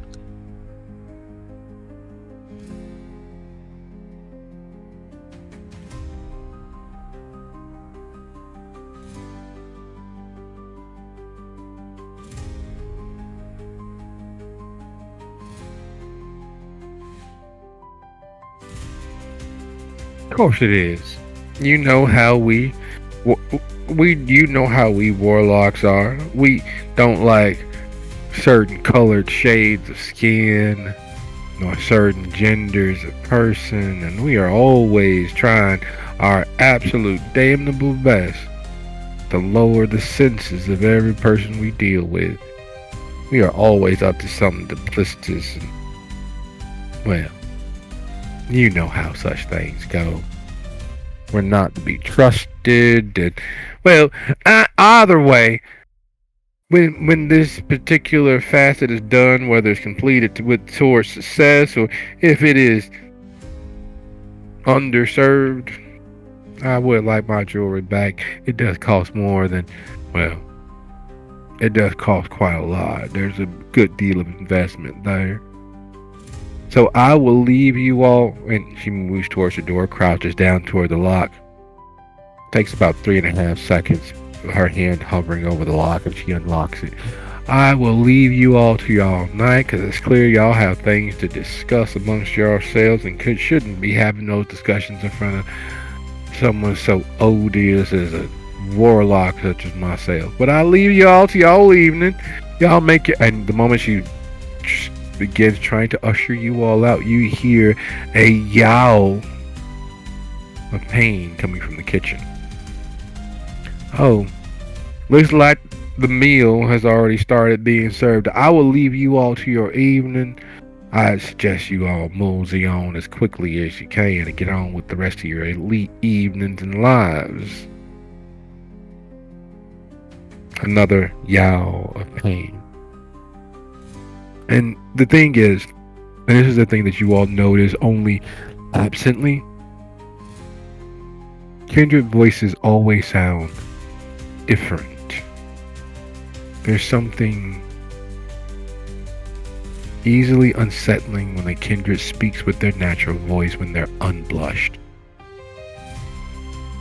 There's something that causes a disquiet in living things when a kindred unblushed speaks around them. Most people in modern times purposely ignore it or lean in. There are no shortage of monster fuckers and worse in the world. But yet, even amongst them, they feel that otherness when you speak. You've all felt it in others. And you hear it more when you're blushed. But even still, even unblushed, you hear it when another kindred unblushed speaks. There's something about it. Your soul doesn't forget. And that's what you hear in that yell coming from the kitchen. Something no longer living, still having the power of speech. It's not a familiar voice, is it? You know what? I don't want to go. I'm gonna go. Would Alex's heightened sense the unseen? Yeah. feel that? Yes. You feel that. It feels as if they are yelling inside your chest. There's power behind that yell. That is not simply someone who stubbed their toe or a kindred who accidentally dropped a knife into their femoral artery. There is no accident or small injury to that voice. There is power. A soul crying out in that dead, bothersome voice. And Alex If he feels has a it. chance, he's going to try and stop Beret and not halt her progress, but just like get her attention. Be like, would it be possible to request that I observe what's happening in the kitchen as a student?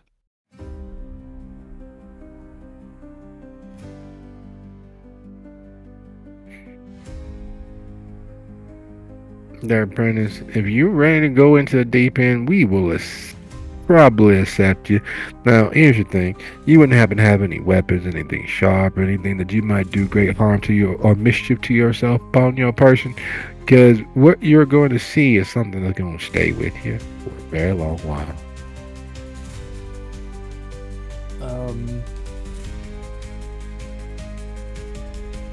Yes, you do. I can see it shining from here. He does like pat his bag, and he's like, if my blade would be a problem, I will see myself out. No one is touching this blade. You can always put it in. He says very flat.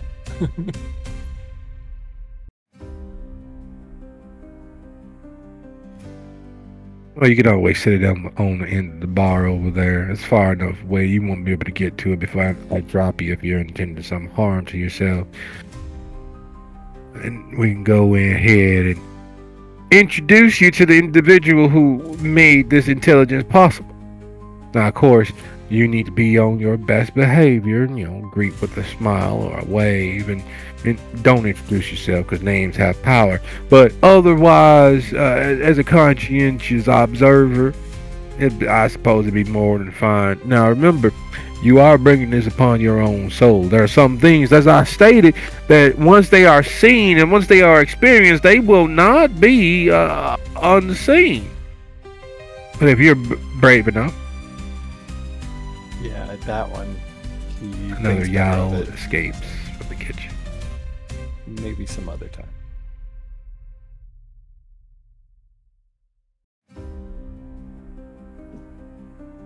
Well, y'all come on back, and you can always associate it. We have a way of contacting each other now. I'm sure that you are aware, so feel free to reach out when you get the opportunity. But best be on your way if you're gonna be on your way, and if not, well, make sure that you don't have any weapons to harm yourself with, and we can escort you right on back into the kitchen. I needs to get to that. The regent is sometimes a little bit overzealous. He doesn't get to do such things often. That's normally my purview. I will come But back. this is being a special case and all. Don't you dare take this from me. It was my idea.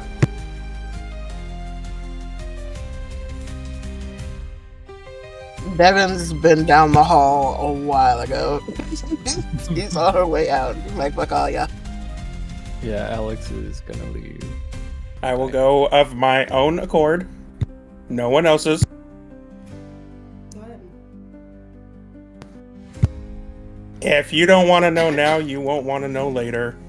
Fortune just kind of slowly meanders towards Devin and towards the exit.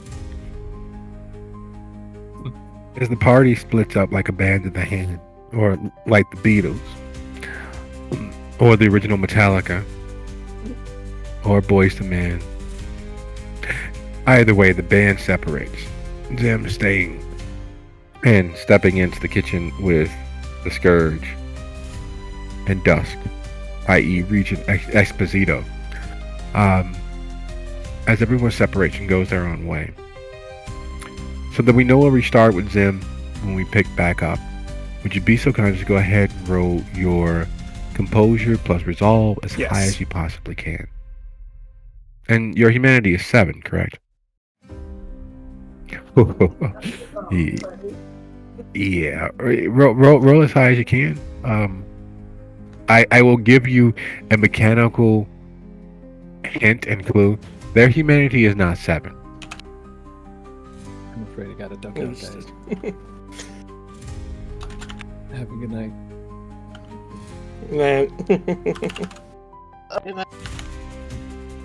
Good night, Alex. We are ending very, very shortly. We just want the roll for when we begin. In 2 weeks, where does Zim begin? What is he dealing with?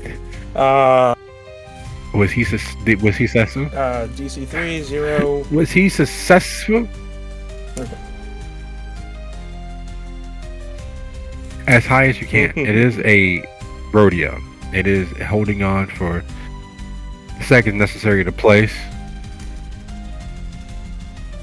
I believe in you, kinda.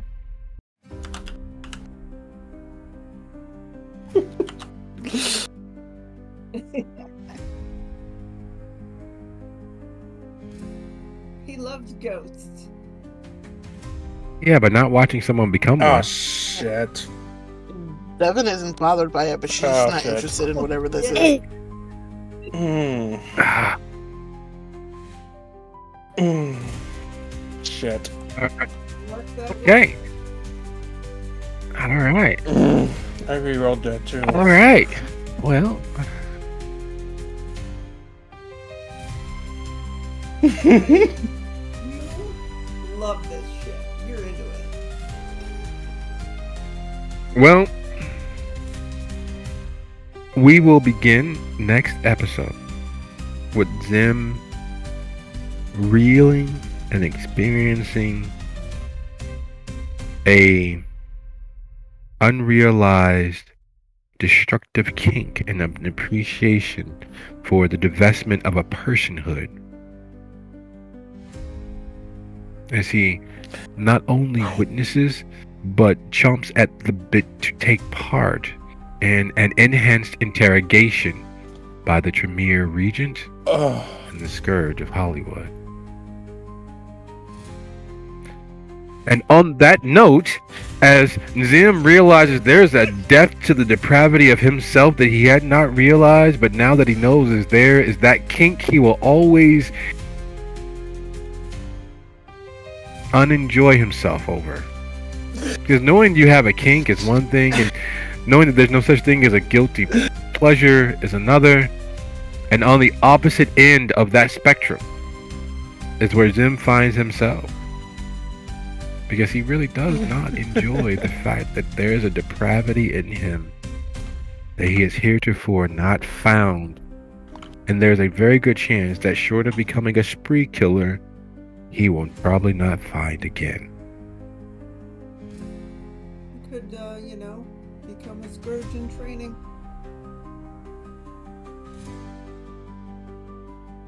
And on that note, thank you all for a lovely episode and an introductory first step into the world thank you. Good night. of Neon Shadows.